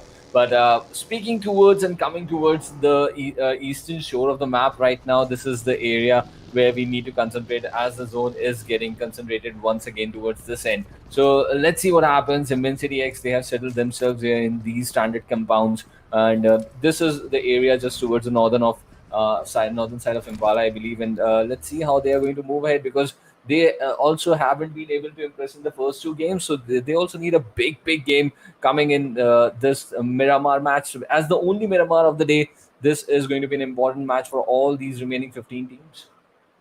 That is so true. That is so very true. Once again, I mean, when it comes to the maps, they will keep on changing every day. And with that, when it comes to the teams, they will also keep on changing. So Group A and Group B right now is where we are at, viewers. And these teams that are part of Group A and B will not be playing tomorrow. So, of course, tomorrow is the day that so many of these teams are probably going to be starting to get that homework done to understand where is their positioning going wrong, where is their placement going wrong, where is their rotation going wrong. Because, again, so many teams that are being caught off guard right here. So many teams that are still making those really late rotations, and that can very well be the crucial factor that's resulting in them not being able to get those points. Like, look at this right here. You're already walking down towards the 4th circle. The game is walking down towards the 4th circle, and we've only got a few select teams inside the zone. As all the teams finally start making themselves comfortable and start getting themselves into the zone, the teams that are already there are certainly going to be gatekeeping you. You've got FutureStation in there, you've got A1 Esports in there, you've got bots in pajamas that are pretty much at the edge of that zone, and MARTYRS seems to be the one that is going to be walking straight into bots in pajamas path. Definitely, and that is going to be a pretty big challenge, as we have the team of SLX DEADSHOT also following them from the same path. But look at that big rotation coming in from the players of ABCxNBSQ. They have somehow cracked the code over here. They have got a vacant space towards the southern half of the zone that they are looking to exploit right now. But there's a lot of traffic that has converged over the area which is just outside the city of Puerto Palacio. So let's see what sort of impact these players are going to make. And as we saw MainCityX earlier, they were not towards the northern side of Impala, they were towards the southern part of Puerto Palacio. They are already inside the zone. This is a pretty decent cover for them. But as the third zone has started closing in now, with the teams that were trying to make their way inside, there's going to be a lot of action towards the edges right now. Let's see how they're going to deal with that. Ooh, I'm liking bots in pajamas approach right there. Most certainly, they are looking at getting a lot of information from their positioning, and that could very well prove crucial for them to be able to get a lot more points. Because last game we know they worked towards only getting that placement point. Now they better start getting a bit more of those numbers pumped up towards the kill department as well. But alongside that, when you move towards teams that are still outside the zone, we still have Python making that rotation, I think it was. And that was Phantom, I think. Yes, that was Phantom Esports, right? Yes, absolutely. Phantom ES right there, making that rotation as well. And this is going to be crucial for them to be able to get themselves in the zone, because that team also needs some deserving points. Right here, it is once again back to the side of bots and pajamas. They seem to know where A1 Esports is, or rather, they at least are trying to see if at all they have any other team that's going to be, well, above them, I guess, when it comes to the king of the hill sort of a situation. Definitely, this is a king of the hill sort of situation here. But really, even esports need to be aware of the players of Team Mercenary right now, just towards the northern side of where even esports is holding a high ground over all those teams that we just witnessed. Bots and pajamas were over there. There was one more team towards the eastern shore that was holding that lower ground. But they really need to be aware of how the zone is going to play for these teams. Let's see what sort of situation is going to develop. But for now, as the third circle is closing in, we are going to witness the fourth zone, and it is going to be a very all-important fourth zone where it is going to shift. And by the looks of it, by the looks of the map, it has gone south for a lot of teams. Ouch, said the circle, making the teams cry right here, because again, I mean, the teams had made a pretty massive rotation. They got themselves in a pretty decent looking position, and that's going to be from the side of Team Mercenary as well as other teams that had gotten themselves pretty secure, or at least they thought, because now this has moved down towards the side of this compound that is in control of bots and pajamas. A1 Esports still have the upper hand. This team right here having the compound working for them as far as that defense level is concerned, defense wall is concerned. Bots and pajamas should be able to utilize this and get them a lot of points. Right here we see Shadat, once again the lad who is trying to get or dish out some damage. But what is A1 Esports up to? They are also up top there. I do want to be able to see observers. What is A1 Esports up to? We've not seen them bring in points towards them as of now. And yes, the rotation coming in from Team Mercenaries is exactly where A1 Esports was. But as you can see, like in the backdrop, A1 Esports have also moved a little bit of south. So as you mentioned, Blood, the compound which bots and pajamas are still holding right now, it's going to be a pretty crucial one. And if this compound gets sold, somehow is part of the next zone, that is going to be a brilliant thing for bots and pajamas. But that is the same for all the teams. But what I am excited about right now is how the circle is converging over the city of Puerto Parasio. We might just be heading towards an amazing urban finish if this next circle goes towards the city of Puerto Parasio once again. That is so true indeed, mate, because again, when you talk about the zone itself, there are a few teams who were hunkering down when bots and pajamas got this compound for themselves, and this is where we moved on down towards where, of course, we are looking at Team Z. And on the back angle, it is ABC's Sarge, who seems to be wanting to take a fight all by himself, but of course, he does not know what he's up against. He's going to be put down. There goes the team lad. It is going to be ABC losing one player, and Venom, or rather Team Z, is going to be getting that 1 point for themselves. It is going to be phenomenal. But A1 Esports, here we go. This is where they've moved down to. They've moved down to the city itself, and they have a different compound working for them now. Yep, look at that. Already 6 teams inside Puerto Parasio towards the southern side. Even esports have made their presence. We have the players of ABSQ. They are trying to get inside and penetrate towards that southern edge of the zone. This is going to get things really interesting out there because there's a lot of congestion. There's a big high property real estate prices inside Puerto Parasio right now, and more of the teams who still don't have a compound or a cover inside Puerto Parasio right now, they are planning to somehow enter the city. That is going to make and spice things up further ahead. Most certainly. I mean, Spice, this is going to be a double dose of Sriracha shot right here, because again, you're looking at 15 teams in this zone, and you are already 19 minutes into the game. All right, this is certainly going to be quite an interesting turn of events. As you were talking about urban fights, well, this is certainly going to be one of those moments where teams are going to be relying on that communication, and that is going to be very, very crucial to know where they are placed, to know what angles to keep in mind. But Python right here, Python's player, this is Rifat, Dr. Rifat, and why? Why do you want to do that? That too in the 5th zone. That's a lot of damage that you're just wanting to take. Okay. Definitely, that's not a trade any player would like, but he's certainly fancied his chances. Let's see how things are going to move ahead for MainCityX. But coming back, I would like to see what is happening inside the city of Puerto Parasio right now. And look at that. Look at the traffic you can see in the backdrop from from the view of Dr. Rifat right now. We have the team of LZ that is holding up a pretty crucial compound. But I like the split in LZ, in the team of LZ right now, the way they have moved their players towards the where A1 Esports was holding up. That is also going to make things difficult. But look at that, FutureStation going against the players of bad intentions there in the kill feed. The Copper is a very nice player that FutureStation has been able to pick off right now. Stalker trying to survive out there in the smoke, but FutureStation, they know the importance. They really need to move towards the circle, and they are not wasting any time. It's kind of the day where everything is going in their favors today. Well, it certainly does seem like the case, but this rotation is what will answer if FutureStation are going to be able to get themselves in a decent place, in a decent area inside the circle. As of now, of course, they are still outside. They do want to be able to right here. We're, of course, looking at FutureStation's Machine, and Machine is certainly trying to get that point. Yep, he will get that point, and now he will move on to get himself into the zone. A1 Esports again following the same exact path. The teams, we've got 12 teams remaining, and this is where things are getting absolutely ludicrous because 21 minutes into the game, 5th zone is what you're looking at, and you have 12 teams in this small little area. Wow. I mean, you called it, Trooper. You called it. You were asking for that city fight. You were asking for that urban area awesomeness, and this is what is getting started.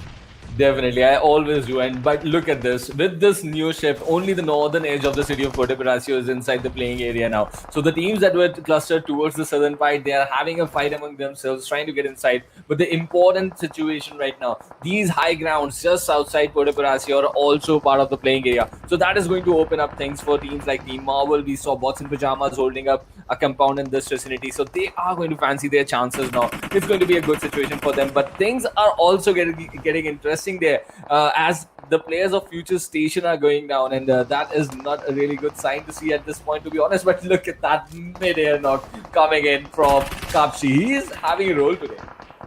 What a wonderful play this is indeed from Kapshi coming in for the side of FutureStation, and in doing so, of course, it is sad for Mercenaries as they are the ones at the receiving end, and along with that, it is FutureStation walking away with 4 points as of now. 4 wonderful defeat points for the lads, and this is going to be troublesome for Kapshi. He better get that health sorted around quickly along with the smoke, of course, but he's looking at a pretty comfortable position. He's taking care of the back end, he's taking care of the front end, and all 4 lads are still alive. That is the most important thing.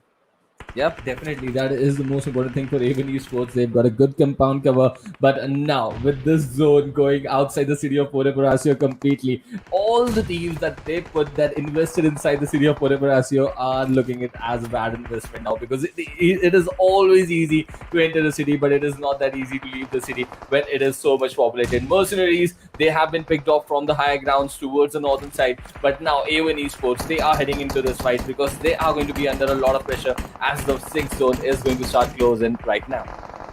Most certainly, that is what we're looking at when it comes to the 6th zone. That is going to be pushing the teams on the other tangent altogether. So many teams made their way from exactly that side, but now they have to go through, like for example, A1 Esports, they have to go through the entire barrage. And look at this compound right here. We have Immensity up top. We have another team's player down south in the same exact building, I think it was, that A1 Esports needs to go through.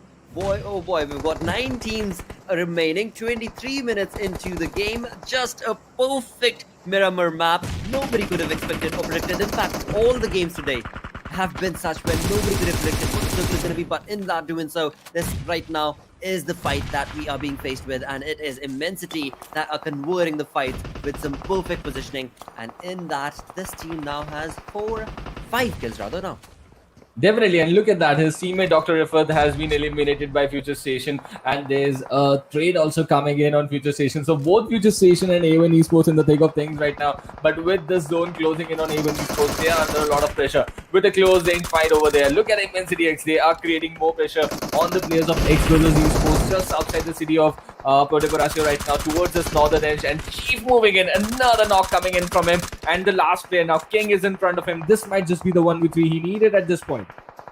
Absolutely, and it seems like one knock, second knock, third knock was almost there, but Chief is not going to be running out of that situation that easy. He is wanting to get that confirmed, but boy, oh boy, King's perfect nade is not going to allow that to do so, and King is the one who will get the better half of that fight. Now, will he be allowed to walk away? Because he's the only one remaining, I believe, from the side. Will he be able to get that revival done? It is going to be a really crucial and a difficult position for him to be able to hold on to, but A1 Esports, who want to A1 Esports? They've lost those two lads, as you were mentioning, but they have not lost that will. Their will is still pretty strong as they push on along. But that is where the luck runs out, I think. Ouch.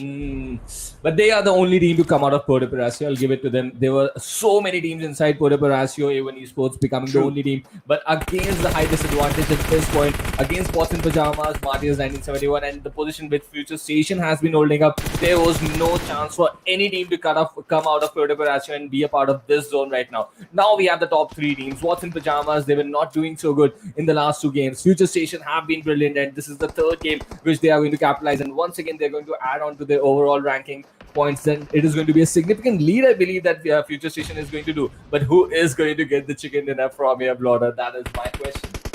Exactly, mate, because right now, when you talk about Bots in Pajamas, finally, when you talk, or rather, when you reminiscent about the gameplay that we saw from the group stages, is the exact play coming in from Bots in Pajamas. One knock, second knock done, Beamer Ors in a row. 6 kills confirmed for this lad. The entire team is looking at 12 defeats. What a wonderful turn of events this is, of course, for the side of Bots in Pajamas, and they still have all the 4 members alive. That is once again and again the most crucial thing. Remain as a squad, to remain alive and keep all 4 players alive. With that, it is not looking so good for the receiving end. But that leaves us with just these 2 teams, and this is a one-sided situation. But I don't want to. Let's see. This is tough. This M4 is going to give nightmares. It's going to give bad dreams to the players of Marty 1971. The way Vivo has capitalized over them, and while all this was happening, look at that. The finish coming in from his teammate, and they've got hold of the last player as well. So a decent chicken dinner coming in for this team, and they absolutely needed this. Vivo was an amazing. He just made sure he made an impression in the final circle with a 16-kill chicken dinner coming in for the teams of Bots in Pajamas. I know wherever Fixes is, he must be really happy with the outcome of this game. Well, that is just GG play, but overall ranking still states that they are second, and that is, of course, based on the fact that FutureStation, they were only 5 points away to, of course, I mean, they had a 5-point lead when it came down to the first position that they held, but now we have to find out what sort of a lead has the first position team created. Right now, this is looking like an interesting turn of events. There's still one more game remaining for this final day, but dude, I mean, this just perfect start to the awesome campus championship of the Bangladesh region from all the teams, I think. Yep, this semi-final stage is giving us exactly what we were anticipating from Bangladesh, and the matches, they are like so accurate, and with the zone making an impact over the players and making them take difficult decisions and then going against them, that is a very difficult thing. But like A1 Esports, they were holding up the higher ground, right, just over Bots in Pajamas, where the circle eventually went. They left that higher ground, went towards the city of Puerto Parasio, because it's the experience. Like you played so many games, they were anticipating the circle to go towards the city of Puerto Parasio, just like 6 or 7 other IGLs. But it did not go in their favor. The circle made sure it was a deathbed inside Puerto Parasio completely. Absolutely, but again, I mean, you have to give credit to that team, because A1 Esports, as you mentioned, was the only team that was able to get out of that situation, and the only team that was able to go through all the other teams, because before that rotation had been made, they were at the other end of that zone, and with that, what a perfect turn of events it has been for the side of course, Bots in Pajamas. The MVP coming in is going to be none other than Bimo, as you were mentioning. This gun is going to be creating nightmares. Oh, wow. Yep. His M4 definitely is going to give nightmares to the players of MARTYRS 1971. But yeah, I would like to mention how 6ix9ine played. He was an amazing guy for A1 Esports in this game. He made sure that he led the charge when his team needed the most inside Puerto Parasio. When his team, because if you remember, Blotter, A1 Esports was almost towards the most southern part. They had to fight 4 or 5 teams to get to that point where they eventually came out the only team. But look at the top players. We have Kapshi once again making an impression, 5 kills in this game. Bots in Pajamas, Razor got there with 2 kills, and Chief from ImmensityX also making it to the top 4. Perfect turnover wins indeed for side of FutureStation as well, because FutureStation stuck out for as long as they possibly could and ended up being in the 3rd position when it came down to this match's ranking. So that of course will result in good placement points for the team, but it is of course going to be the team of Bots in Pajamas that walked away with those 16 kills and the chicken dinner, resulting in 31 points overall. Perfect turnover wins. And along with that, you talk about MARTYRS 1971. That team looked pretty neat as well, because again, I mean, the kill department, not so much, but placement worked in their favor, so that's going to overall help them boost their overall standing. Definitely, it is going to. And this is the perfect Miramar game that you expect from Miramar, right? And I'm really happy how things have come up. But teams that are not going to be happy with this game, Bad Intention definitely is not going to be happy. Team Z is definitely not going to be happy how things have turned out for them. And look at where Team Mercenaries is. Just 4 points from this game, and they were looking so good at 1 point. They were also holding up that exact same area just over the team of Bots in Pajamas. Now we'll head towards the Oppo F19 Pro moments from this game and have a look at some of the fights and how the things shaped in the favor of the players of Bots in Pajamas. Absolutely. I mean, that placement coming in from that team was just spot on, holding on to that compound for the longest time, taking care of all the different angles. Bots in Pajamas, as soon as they entered the circle through the eastern side, it was just perfect right on, and they started off with just trying to get the information for themselves. Now this is where BIP Esports certainly was caught off guard, as they were caught out in the open, but they did get themselves out of the entire city. But eventually it was Bots in Pajamas who held that ground for themselves and have resulted in a decent placement. With that, they have 29 placement points, 1 chicken dinner, resulting in them getting 47 points on the 2nd position. But first is still going to be FutureStation, and that lead has now been, well, I shouldn't say fortified, but it is slowly and steadily creating a lead when it comes to the other teams, not the 2nd position or the 3rd, but all the other teams, the 1st, 2nd, 3rd, and then the rest, I think. This is a very, very big and good information for all the players, for all the fans from the Bangladeshi region. FutureStation, they have been struggling for a better half for quite some time inside, to get their form. But now, this is the day that they were looking for. Even Esports also rising a little up in the overall ranking, so good news for them and them as well. Bad Intentions still struggling out there. I am really not happy with them. Let's see how they are going to come up in the last and final game for the day, because they still have 8 more games remaining in the overall campus championship semi-final stage. But they really need to make a statement in this last game. What intention are they going to play with in this last game? Exactly, that is going to be so very good and so very crucial for these teams to, calm it down, slow it down, because again, you go back to the map that you know for sure. That is a map that every single team is going to be comfortable on. Just play your slow and low-key game. If that's what works, just try and get that slow and steady points working in your favor. That's going to be the most crucial thing, because again, as you so mentioned, 8 games is what remains, right? Excluding this one that's upcoming. That's all that they get. That's all that they get. $30,000 on the line. With that, you lads, stick around. We're going to go on a short break, after which, of course, is going to be the final game for the first day of the semi-final. I'm calling shotgun, wanna see my baby run. Oh, what's the word on the sea? Kicking up the dust, if you know what I mean. We got a good thing going. We got a good thing going on. PUBG Mobile, Godzilla vs. Kong, all new collaboration, live now. In the latest version of PUBG Mobile, players may encounter titans during a match, just like in the movies. Let's learn more about the all-new game modes, shall we? Titan Strikes. The Titan Strikes mode introduces 3 titans to Erangel, Sanhok, and Livid. Godzilla and Kong move along designated routes across the map. Players can chase after them in vehicles, but if you get too close, you'll be knocked down and take damage. When Titans get ready to unleash a heat ray, the system will prompt players to leave the red zone marked on the minimap. Players equipped with high-level armor receive reduced damage from the heat ray. Titans will absorb energy which emanates gradually from the earth. Once the energy reaches a certain threshold, Titans release it and create Titan crystals around them. Different types of Titan crystals provide different effects. Erangel's blue Titan crystals are special throwable items that players can equip. They knock back and burn enemies who are behind cover. Sanhok's gold Titan crystals enhance players' abilities, making you run faster and jump higher. Livik's red Titan crystals give players the ability to detect enemies nearby for a brief period of time. These enhancement items give players an edge in battle. Use them and bring the chicken dinner home. With the help of Titan crystals, players have even more unique tactics to achieve victory. Godzilla and Kong roam Erangel and Sanhok respectively, and players may bump into them on Spawn Island. Players can preview the Titan's route on the minimap, along with Apex Cybernetics and low, mid, and high-level monster settlements. Apex Cybernetics are scattered along the Titan's route, which contains many valuable supplies. However, players can only enter the facility after a Titan has destroyed the base. Players that arrive early will not be able to get into the highly fortified Apex camp. At the same time, defeating different monster settlements rewards good supplies.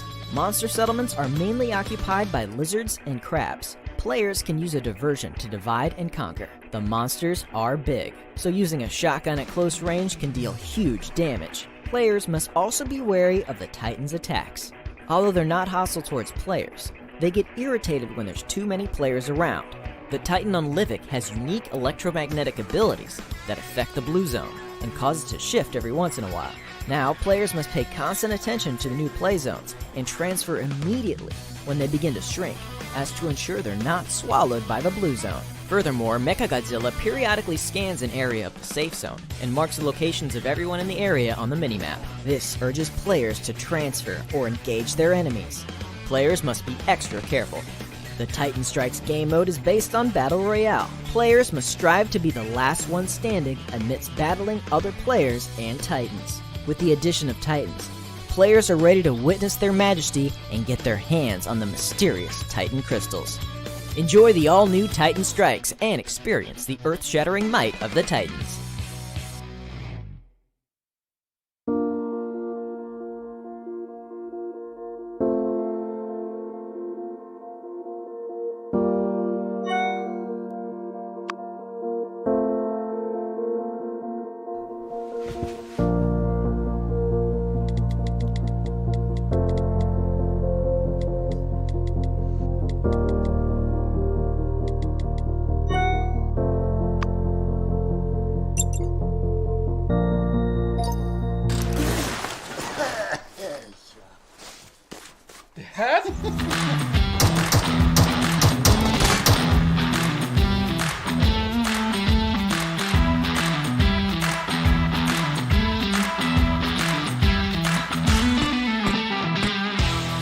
Yeah, we got it, we did it!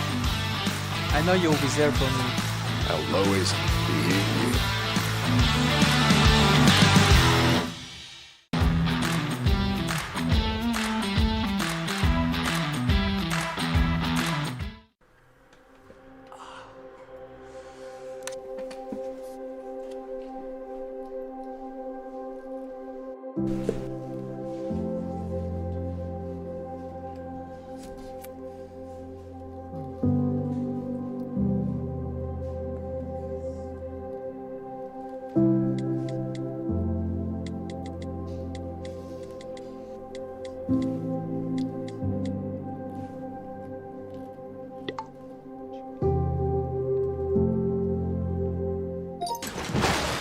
Whoa! Are you keeping it real? I'm calling shotgun, wanna see my baby run. Oh, what's the word on the sea? Kicking up the dust, if you know what I mean. We got a good thing going. We got a good thing going.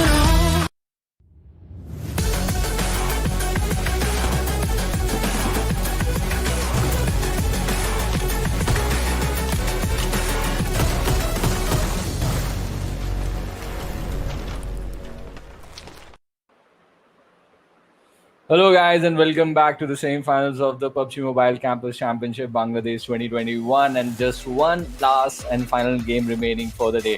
Welcome, Johnny, for this last Erangel game, and not forgetting the sponsors. Thanks to Oppo F19 Pro. Hook up your fun, ladies and gentlemen, and now it's time for the last and final game, Johnny. Exactly, and the match is going to begin in just a few more seconds, ladies and gentlemen. Once again, Trooper, thank you so much for the warm welcome. It has been an exciting journey. I mean, since the group stages, the quarterfinals, and now in the semis, the round of 32. After which, there's just going to be a 3-day finale for the top 16 teams that make it to the other side. And not just that, I mean, the pressure, it is going to be immense over there. Because you have $30,000 on the line as that's the prize pool for season 1, and along with that, the bragging rights. You have always talked about this, how this has been the stage that has sort of brought to the limelight the next superstars of PUBG Mobile in Bangladesh, and let's see who is going to be this time around. But for now, ladies and gentlemen, last game for the day, it is live. Yep, whichever the region, this sort of format is exactly what I'm always looking for. But right now, let's go towards this plane path in front of us from Quarry towards just out of the Milta Power region. That is what the plane path is going to be for this Erangel. And last when we came to Erangel, we saw a southern circle, a military circle, and finish on the beaches on the military base. Let's see where the first zone is going to go in this game. As the teams are going towards that early loot, towards the drop location, I can see bots in pajamas with that chicken dinner behind them. They are heading towards Primorsk. Well, they are going to look to go to that location, and it is going to turn out to be a really wonderful decision for them, since they are going to be uncontested in the early game stages. Maybe this good decision they can convert into another chicken dinner finish for themselves. Well, we'll find that out at the end of the game, ladies and gentlemen. But for now, it looks like the military base has been left unattended, as there is absolutely no one on the entire island. Well, FutureStation, they are just about to change all of that, as the team has taken an exit and will be heading towards the Novorepnoy containers. Definitely, and the only team on that entire island, so that is a pretty big space for them to load up. And look at this, with this southernish plane path, we have a northern circle in this last and final game. So giving it out to the circle, it made sure that the games have an interesting turn, and that is exactly what we would be hoping in this last and final game as well, between Group A and Group B. As tomorrow when we come, it's going to be Group C and D. So last and final game, Johnny, for this exact lobby in the semi-finals. What are you expecting? What these lads are going to do? Well, I have no idea what to expect. I mean, the YOLO might be one of the strategies that might be on mind of a few of the teams, especially the teams that are not doing so well. Because being the last game, you might want to end on a high note before the group switch, and before you are going to be playing against different lads, you want to have a good performance with this group, with the group neighbors. I mean, A and B are playing right now. But let's see how the game is going to progress. We do have a circle towards the northwestern side of the map. So Yasna, Poliana, Rozok, all those locations are in the circle. Pochinki is going to be at the edge of the circle as well. So everyone towards the southwestern side, towards the southern side, they're going to have trouble rotating in. And since the trajectory of the plane was also leaning towards the southern side of the map, things are looking really, really interesting. Definitely, this is going to open up a lot of possibilities for these teams, as you mentioned, with this circle going towards the northern side. It's sort of a race for these teams at this point to hold the center right now, and let's see who is going to excel in that, because very little time for these lads to loot up, and really kudos to them. They just loot up so quickly. It is actually very difficult, Johnny, to loot up so quickly and hold up positions in the center. Yeah, definitely. And I believe one of the reasons for that is the fact that unlike us, who are used to using certain weapons, we prefer using certain weapons only inside of the match, these lads do not have that option. They have to take the fight with whatever they have in their hands, and there is no choice. You can't be like, oh, I found a SCL. I'm not going to pick this weapon up right now. I'm going to wait to find that M4 or that DP, whichever one you prefer.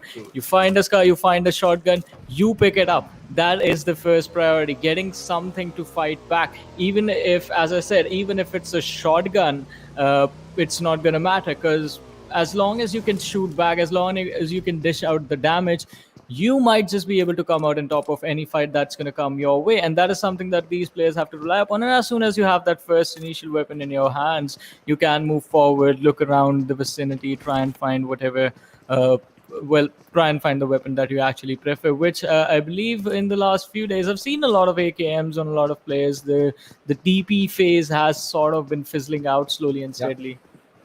Yep, that is how the game changes with the updates, right? And Yeah. that is how the players adapt to it. And these are the professional players. I really like the way how you explained that these lads are like ready to play with whichever weapon they get their hands on. So that is the level of these professional players. And if you can do it back and forth again and again, that is how you excel in these sort of the tournaments. And that is why the way you practice is really, really an important segment. And which these lads have been doing for a very long time now. It's the point how they are going to perform at this stage, because as you mentioned in the starting of this game, everything began from that round of 128. There were so many teams that have already been left behind.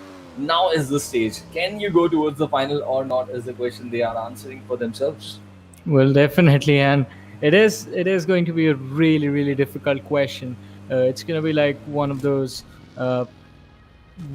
one of the toughest mathematical questions that you have to answer during your engineering exams. It's going to be a 20 marker over here, but more than that, I mean, this answer is going to give you the opportunity to fight for the $30,000.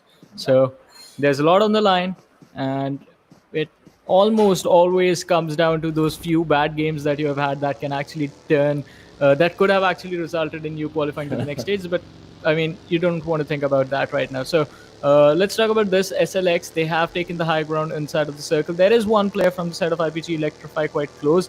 It is Electrify that is quite close to them, and he might just be able to keep an eye on these players of SLX as they are going in sort of a circular arc around that compound. What are they trying to accomplish? Is this a flank? Do they want that kill, or are they just trying to avoid any conflict and move towards the center? I think it's the later. I think it's the later. They are trying to avoid any sort of conflict right now. But we'll see to it how successful they are going to be. And another circular arc coming in from the players of Choco there. Choco for the win. He's also making that rotation. So IPGxELECTRIFY, they have certainly made sure they've made an impression over these compounds and allowed those rotations to go through. But look at that, Johnny. Still no casualties from the game. The first circle is closing in. So pretty silent start to this final game. So that gives you an idea. The players, they are trying to maximize of this. They are trying to maximize this opportunity so that they can get as many points as they can. Yeah, definitely. I mean, at the end of the day, that's what it is about, the points. And I believe I was wrong when I said some players might just look to go YOLO.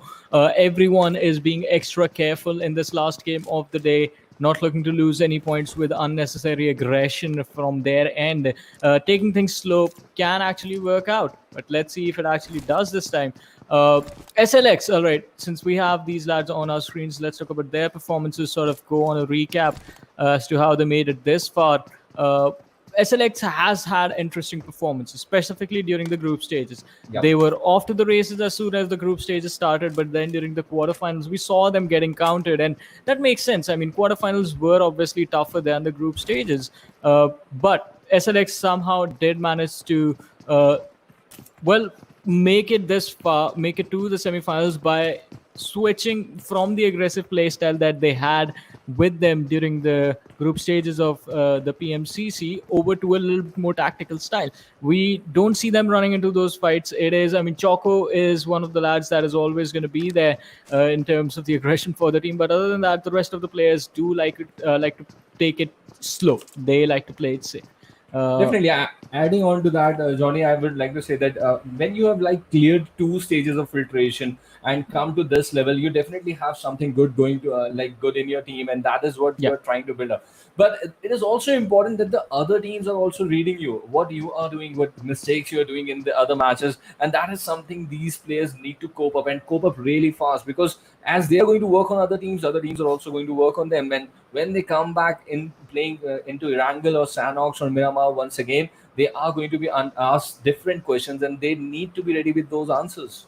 Yeah, definitely. As you said, if you are looking on the other teams, if you are starting up on them, they are starting up on you too. They have the same wards. They were in the same games as these lads, and they're also keeping an eye on everyone. So Let's see who has done the most homework on their opponents. That is something that we're going to find out. But hey, the circle actually taking the a shift towards the northern side, and it is a Stalber Severny circle that we have in front of us.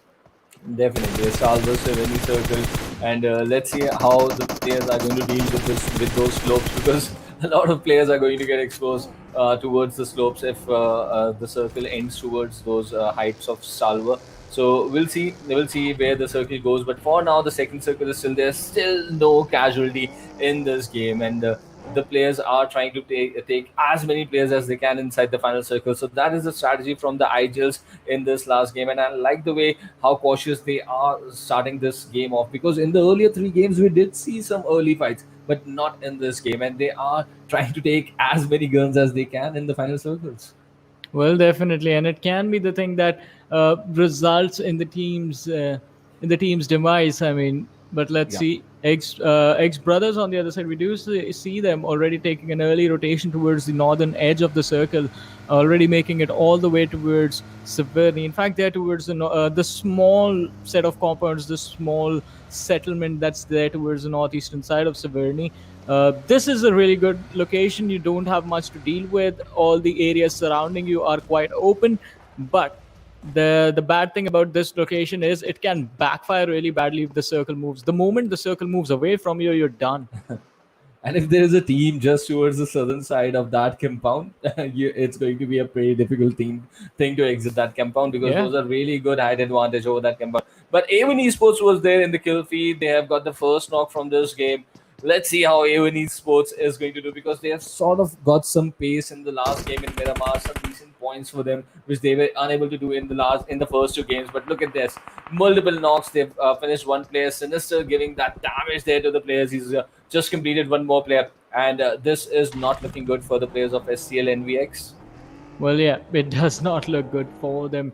They will have to find a way out of this situation. A1 Esports making the charge over here. As you mentioned, Wilgax was the man that was taken down. Jax already taking the high ground. I believe they are not going to go for the instant finishes. They are going to look to hunt down the remaining players, but this is the sort of approach that gets A1 Esports eliminated early sometimes. Players going in one after the other, and the rest of the individuals from the side of A1 Esports was still behind that ridge. So the opportunity to provide cover fire was not there, but they have a good start in that fight. And I believe SCL EnvyUs, they're going to be in a lot of trouble. We did see one of the players from the side actually stick around and stay behind. So let's see if the lad will be able to escape or not. Yep, definitely. Is he going to escape or not, or is A1 Esports going to allow them or allow him to escape or not? That is something we will find out pretty soon. But one thing I'm really happy about joining today is the way FSGSM has played and in the first three games, and I really hope they continue this good run of theirs, because it's been a long time, and this is a very big team. We have seen them perform over such a long time, but as we speak of them, they are heading towards the strap, and there might just be some action building up. So we'll see how they are going to deal with that situation against the team of SuperNovas. And A1 Esports is not also very far away from that cluster which has developed towards the western side of this existing zone. Well, definitely. They are not too far away, so they might be able to hear the cues, but it is cue for the players of SuperNovas to back off, as Evil Eye is going to protect his teammate. Badrev and Machine are down on their knees, but will the revives happen as the players are slowly and steadily bleeding out? SuperNovas, they are getting finished off by Kapshi from the other side. Evil Eye makes his way over to Machine. Well, Badrev has been finished off, and Machine might be next, as nades being tossed out by Itachi. He sees Kapshi hiding behind the rock in the distance, goes for a few shots. Last surviving player for his team, by the way, and he does manage to back off, but the damage has been done. I believe this is going to be the exit for SuperNovas. 1v3 situation, and well, sort of in a sandwich as well. Definitely, it's a very bad situation to be in. But with that rotation coming in from AXB Esports as well, from the other side, from the eastern side of where FutureStation is right now, they might also fall into a trap. Let's see how they're going to deal. But Dante finds out Kapshi, he was in a flank position, and he's eliminated them. So we were anticipating A1 Esports to play a role with those sound cues, and that is exactly what has happened here. Yeah, I mean, the team is really wonderful with how they perform and with how they tackle those situations. But talk about taking or tackling situations. In fact, IPGxELECTRIFY, the team is split up. It's not going to be an easy escape for them. And talk about escapes. Well, there was none for Itachi from the side of SuperNovas, as he's going to be forced to go back to the lobby by the players of FutureStation. The next fight in front of them will be the team that was in the distance. I believe it was Phantoms right there, but let's see if that is going to happen. In the meanwhile, we have ImmensityX actually taking on the players of Mercenaries, who are a little bit distracted by that one individual from IPGxELECTRIFY in the watchtower. Let's see. IPG Electrify one player. He's inside there, and look at that marvel with that push towards him. He's got to face the situation now. Let's see what is going to happen. I think he must have heard the pin. He did not charge in just because of the fact because he knew that there is cover from the other side. But this is the time you really need to charge in, because with Team Mercenaries closing in, it's going to be really difficult. But eventually he goes down. But the mistake that they were repeating once again and again has cost them, and both the players are knocked in front of them right now. In fact, with his own teammates, Nade. Well, quite unfortunate moment right there. They want to be knocked out like that. But hey, if you can actually get the revive instantly, it's all good. I mean, a few first aids wasted, time wasted as well. But if the team survives, it is going to be good. But now that is a big question if the team is going to survive. As Usman actually he is forced to engage the players of XBrothers, because he needs to delay the push coming in from this team. If he cannot delay this, then his team is going to be caught off guard. Usman doing a wonderful job over here, just stopping the entirety of XBrothers in their tracks now, falling back towards his teammates so they can fight as a unit. And all of a sudden, a fight that could have gone in the favor of XBrothers, because it was a 2 versus 4 situation, is, well, it's completely even. It's a 4v4 situation, and Usman is allowed to fall back a long way without taking any damage. He just ran. I'm completely surprised, and it's been a brilliant play from Usman, as you mentioned, and he made sure that he gets back, and that is something which he's done right here. He's getting back to he's got back towards the team so that no damage is eventually there, and they don't lose a player at this state, and that is exactly what is going to happen then. Eventually, Robo is now finished by Marvel, so that ritual has been finished there, and he is not even looted. They have just moved now, but with the zone moving away from this area, both both the players of Mercenaries and the other team, they are now to go ahead as a 4-man unit, and that is exactly what they wanted to do. Yeah, that was the thought on the mind of this team. I mean, it would have been quite unfortunate for them had they lost the fight right there. But now we do see 3 teams rotating together. There's Team Mercenaries, SLX in the distance, and don't forget about XBrothers that are right behind them, coming in with a chase. So it's not going to be an easy approach for them. Plus, from the perspective of a few of the players of Team Mercenaries, we did see that A1 Esports were holding the high ground as well. So they need to be extra careful at this point. XBrothers, oh, right. So they are in a fight of their own against the Martyrs, and Sherlock, all those were 3 grenades. Ran at the right time to avoid them, but now the Molotovs come, another grenade, and Sherlock is, well, he's going to be taken down. The utility from the side of XBrothers is also pretty much on point. They're dishing out damage to the players of Martyrs, but now it is a sandwich. No opportunity for XBrothers to survive, and after they are eliminated, A1 Esports will look to run over Martyrs next. Yep, definitely. And these slopes are not going to give a lot of cover, and you need to use your smokes prudently. That is exactly what they are doing, with the Martyrs charging in inside those smokes, and that stone is the only cover for the players of XBrothers. They are going down, and by the looks of it, XBrothers have been eliminated from the game. Now just 14 teams are going to go ahead from this point onwards. Well, just alrighty, 14 teams, as you mentioned, moving forward. Martyrs in a tough situation. As I mentioned, after XBrothers, A1 Esports will look to wipe them out, and they're just hiding inside the cover at this point, just looking to avoid the fight in any way or shape possible. And it's not going to be easy since SLX is in the backlines as well. So they make too much noise. They're going to draw too much tension for themselves. That is not going to matter. A nade from the side of A1 Esports, I believe, did actually take down one more player. from the side of Martyrs. So it's a 3v4 situation. 6ix9ine and Sinister from one side. Jackson, Dante closing in from the high ground. Sinister is already there, in fact. Takes down one more. And Martyrs just last player surviving, hiding inside the smoke. A1 Esports, they go for the hunt. Dante is going to be shut off. Last player still inside the smoke. 2v1 situation. Gets out. Jax, well, he's going to be like, why do you have to step out the smoke? Just step out the lobby instead. And he got hold of Dante, the last player there. He just made sure that Dante is eliminated from the game. And definitely Jax did made sure that he went out of the game there. But eventually now, A1 Esports, 3-man squad coming in from this upper slope side. And this zone has now shifted towards the eastern side. This is an eastern shift of the zone, but no major city or cover for the players, for all these 10 teams that are still fighting in this game. From the southern side, we see a cluster just outside the zone. Those are 2 or 3 teams trying to make their way inside, and that is going to get, it's going to be interesting towards the southern side. But look at this towards the northern side, just outside the zone. AXB is still trying to give damage to A1 Esports. Well, definitely. AXB trying to stop A1 Esports from closing in any further and trying to create an advantage for themselves. A1 Esports, look at them. They have 8 kills secured. They're down to 3 players. The third player, third lad, I hope the revive does come in for the team. And they're back to full strength. Well, not full strength, back to 75% at least, but they're more focused on this fight. It's again the same thing from A1 Esports. You get knocked out, chances are you're not going to get revived. Your teammates are just going to try and finish the team that knocked you out instead. It's the revenge strategy. Maybe, yes, maybe exactly. And they are always looking in for the trade for sure. But Jax eventually bleeds out. So just 2 players for A1 Esports that are going to go ahead. And let's see. And by the looks of it, they were trying to find against the player of Team LG right now. But this is the team of ABC, and they're also looking to like strengthen their position towards the southern side. Yeah, I mean, just making the push.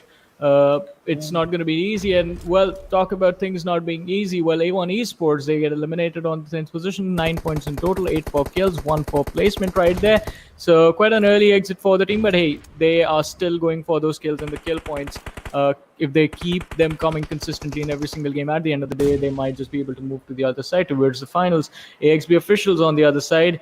Just trying to hold on to this position on the edge of the circle. See, this is the thing that's going to cause trouble. The open flat surface towards the south from where Team Z might actually be able to spot them out. They need to smoke off this position first and then take the fight against the team that is closing in from the rear. Yes, and that is something they need to take care of. And look at this, as you mentioned, there was no cover, and justice eventually falls down to the players of Team Z there. So that is a pretty big open space that Team Z is still controlling right now, and they are trying to dominate. But let's see if the split with the split that they are playing right now, is it going to be like fruitful to them? That is what we are going to watch out for. Well, definitely, and let's see. I mean, the approach to the end of the game, it's not going to be an easy one. Team Z, they have the high ground to them, but it is also an open slope, so they need to move towards the center just a little bit. The position where Hay actually finds himself and creating some cover for himself by blowing up the buggy as well. It is just the 3 players from the side of Team Z that are still surviving. But Team Mercenaries are actually doing a wonderful job in this match. Look at that. All 4 players still alive. They have 7 kills. I just want to see what is their exact position. All right, so if they can actually wipe out Team Z and trade places with them, this has to be the game for Team Mercenaries. It's going to be a wonderful position at one edge of the circle, and all they have to do is just hold their ground. Yeah, definitely. And it's like, oh, look at that, 2 players going down from Team Z. And this is like round 2 exactly towards the western edge. And in the first Erangel game, it was a completely different scenario with Team Mercenaries holding the edge. But here, LZ, they were holding the edge, but they have been eliminated. They could not gatekeep these 2 teams coming in and eventually falling down there. Phantom Esports making sure that they put the final lane in the coffin for Team LZ. Well, it is there as it is going to be quite unfortunate for the lads to take an exit at this position in the game, but kind of find the approach from the side of IPGxELECTRIFY in this match really interesting. It feels like they went for a 4-man split survival approach. All 4 players holding different position, and none of them wanted to take a fight. They have 3 kills secured. which is actually pretty decent considering they still find themselves in the top 5 position. So really, really interesting approach to the game by this team. But I believe their time is it has almost come to an end as the players of NSQ are closing in. Wizgod has the M4, has the DP on him, 2 wonderful weapons. But still, it's going to be either a 1v3 situation or a 1v4, depending on which team spots him out first. And the chances of surviving either of those are really, really low. And if this is the strategy which IPGxELECTRIFY is looking to go ahead in the semi-finals, I really think they need to reconsider, because it's not going to work in a lot of matches. But let's see how things are going to change for them in the remaining matches. But for now, they are out of this game at the 5th spot. So a pretty decent position points in this game, but not a very good strategy, to be honest. But once again, we have the team of ABCxNBSQ in the final circle. Mercenaries are there in the final circle, and we have Bots in Pajamas once again, who have got the chicken dinner in Miramar. So it's a pretty decent game for them as well. And if they can get 2 consecutive chicken dinners, that is going to strengthen definitely their chances to go to the finals. Well, definitely. As I said, the chances to move towards the finals will be looking really, really good for this team. But in order to do that, you have to secure the chicken dinner over here. ABCNSQ Mad Cat looking towards the players of Bots in Pajamas. Back-to-back chicken dinners. Will that be coming in the hands of this team? A really, really interesting position for them right now. They are outside the circle, but they need to leave with the players of ABC first. Mad Cat taking a few more shots from the DP. In the meanwhile, Fags from the side of Mercenaries has been taken down. Well, he has been knocked out. Let's see if the finish actually comes. Osman quite close to the players of Bots in Pajamas. That position can backfire for him, but he's still surviving. And well, Mercenaries now, again, they just have to hold the circle in order to finish.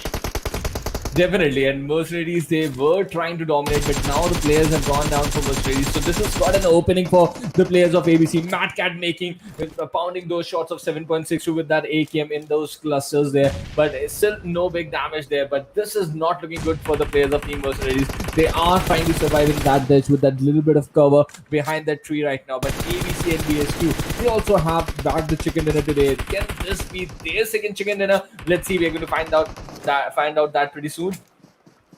Well, definitely. And well, alrighty. So chicken dinner winners, as you mentioned, will be in front of us pretty soon, and I believe it is going to be ABCNSQ. But Siddharth from Bots in Pajamas might have something to say about that, as he tries to spray down 2 individuals, misses the opportunity, and the players fall behind some cover. It's a 2v2v4 situation. If the powers of BIP and Team Mercenaries were to combine, they might just be able to finish off the players of ABC, and that might have just happened. But Siddharth is going to be taken down. Bots in Pajamas brought down to just 1 individual, 4 versus 1 versus 2 situation. Numbers still in the favor of ABCNSQ. Razor crawling towards them slowly and steadily inside the smoke right now. Needs to be careful. There was a Molotov towards his left, but he makes it to the other side. Now he's been spotted out. That's the end, ladies and gentlemen, for Bots in Pajamas. 4v2. ABCNSQ looking forward to securing the chicken dinner. Just last player, Marvel, hiding behind the tree. They are making the run for him, and they end his stay in this game, as well as ABCNSQ go on to secure the chicken dinner. Ladies and gentlemen, a wonderful finish for them in this game. Definitely a wonderful finish for this team. ABCNBSQ getting the chicken dinner, and this is their second, I believe. And look at that damage, Johnny, coming in. 2,485 for the damage, 630 kills in total, 28 points, but still managing as far as the second position. It will be really interesting to see which team is there in the first spot. I like to believe that it's going to be Bots in Pajamas, as FutureStation had an early exit. But yeah, they are going to be really happy with the outcomes, both the team of ABCNBSQ and Bots in Pajamas. Well, definitely, and let's see. I mean, how things are going to work out for them. I agree with you. I believe Bots in Pajamas is going to look will be on the first position. Although FutureStation won't be too far behind, the difference in the total number of points is not going to be too big. It's still going to be a close finish. Although, as we are talking about things, I mean, it is going to be really, really interesting to see actually how the rest of the lads did, because there were a lot of teams that were taken out with no points. But first, MVP Mad Cat with 5 kills, 3 assists, 1,376 damage. Wow. Definitely, and he's always been the outstanding player for his team, and almost I've seen him survive as the last guy for his team on a number of occasions. and getting this MVP on this day one in a semi-final game is exactly what he needed for his confidence booster. Yeah, definitely. It has to be a confidence booster. But other top players on our screens right now, Mercenaries, Fags is going to be there with 5 kills to him as well. Then we have Iron Man from Phantom Esports, just 2 kills, but look at that damage, 728 damage by the individual with 18 minutes survival time. And then we have another player from Mercenaries, that's going to be Marvel, the last surviving player for his team. Definitely. So Team Mercenaries did have a good outing in this game, and it is clearly being shown here with 2 players out of the top 4 in the top player segment. So it's a pretty decent game for Team Mercenaries as well, and I would like to see how they are going to jump in the overall ranking in this last and final games, because it's going to be a really huge confidence booster for them as well, as they're going to end this day one now, and after this they are going to head towards, I think, Group C is exactly what they're going to fight. But when that happens, they have got to play 4 more games, and that is going to be an interesting contest. But coming back to this game, match ranking for this game number 4, ABCxNBSQ 28 points. 2 teams getting 20 plus points in this game, and the second being the Team Mercenaries. Well, quite an interesting situation, and look at that. Team Mercenaries, lots of kill, 11 kills secure, 23. BIP Esports, top 3 finish again, but 3 kills. So the difference between them and the team on the second position actually is quite significant. A 10-point difference coming in for them. And then we have FutureStation, a team that we are keeping an eye on. They are in the top 8 in this game, but just because of their kills, 5 points secured in total by the team. Definitely. 2 back-to-back decent games for A1 Esports, exactly what they wanted. If not at the complete top of the chart, they are finding themselves in decent spots. But look at where MARTYRS 1971 has ended. Just 4 points from this game, not what they were expecting with the kind of start that they had in this game. But really not a good outing for Bad Intentions. Once again, they really need to figure out what is going wrong for them, and I'd just like to hope that it's an off day for them, because Johnny, if you remember, since the start of this campus championship, this is a team we have kept an eye on, Bad Intentions. This is the semi-final stage now, and they are falling like falling apart at this point, but they really need to gather themselves back and come back with a stronger approach. Yeah, and hopefully they can do that before it's too late to make a comeback. That is something that I believe we are going to hope for. That is the thing that the players are going to hope for. But we do have the Oppo F19 Pro moments in front of us. This was a wonderful moment for me. Just committing the utility perfectly towards the fight. And MARTYRS, I mean, they did a wonderful job. But what happened next, we all know. A1 Esports coming in from the high ground. They were like, those are supposed to be our kills. Definitely. A1 Esports also made a serious impact over the areas completely. But this was the game for ABCxNBSQ. They came in from the southern part of the zone. They dominated everyone from the southern side and made sure in the final circle they dominated over Bots and Pajamas and Team Mercenaries and got those important points. And look at that, as we anticipated, Bots and Pajamas getting to that 60-point mark after 4 matches and leading the charts. But FutureStation falling down 2 spaces, but just 2 points behind the #1 position. So the competition for the #1 position is really tough here. Yeah, it's definitely tough. Lots of ties over here as well. Look at that. So BIP 60 points here, ABCNSQ, FutureStation 58, and then we have Phantoms and MARTYRS both on 44 points. Team Mercenary is not too far behind, 41 points, and then there is the drop. Let's just call it that, because it is a drop from 41 to 26 to 24 points on the team on the 7th and the 8th position. So it's going to be an uphill battle for all these teams, moving from 7th, 8th, 9th, and all these teams. They have the opportunity. They still have games remaining, but they can't afford to make a single mistake. It has to be at least 2 chicken dinners from them, and all of the games, all of the remaining matches have to be those high kill games. They need to get those 8 kills, 9 kills in every single match in order to qualify, and also get those placement points. This is for the players of A1 Esports, because they get those kills. Gun game from the team, it's amazing. It is exactly what we anticipate.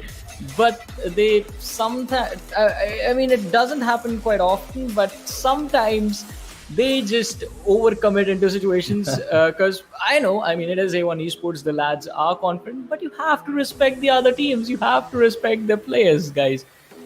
Definitely. That is something they really need to learn from this day, I would say, and they would move ahead. And we have seen them time and again and again. They always come back. They're always at the top. But there's one thing I would like to bring to your notice. This is the semi-final stage, Johnny, and Yeah. teams like FutureStation, they are getting the rhythm. Teams like Even Esports are getting decent performances when they needed to, but the underdog teams, they are missing out on the opportunity. That is what I felt here. Exactly. But I guess this does bring us to the end of our show today, right? Definitely. And well, with that being said, ladies and gentlemen, we're gonna take and call it a night. Warren Super Johnny is joined by Trooper, and we'll see you guys tomorrow with more action. Different groups, but the action it's just gonna be the same. So until then, take care. Bye bye. See you again tomorrow.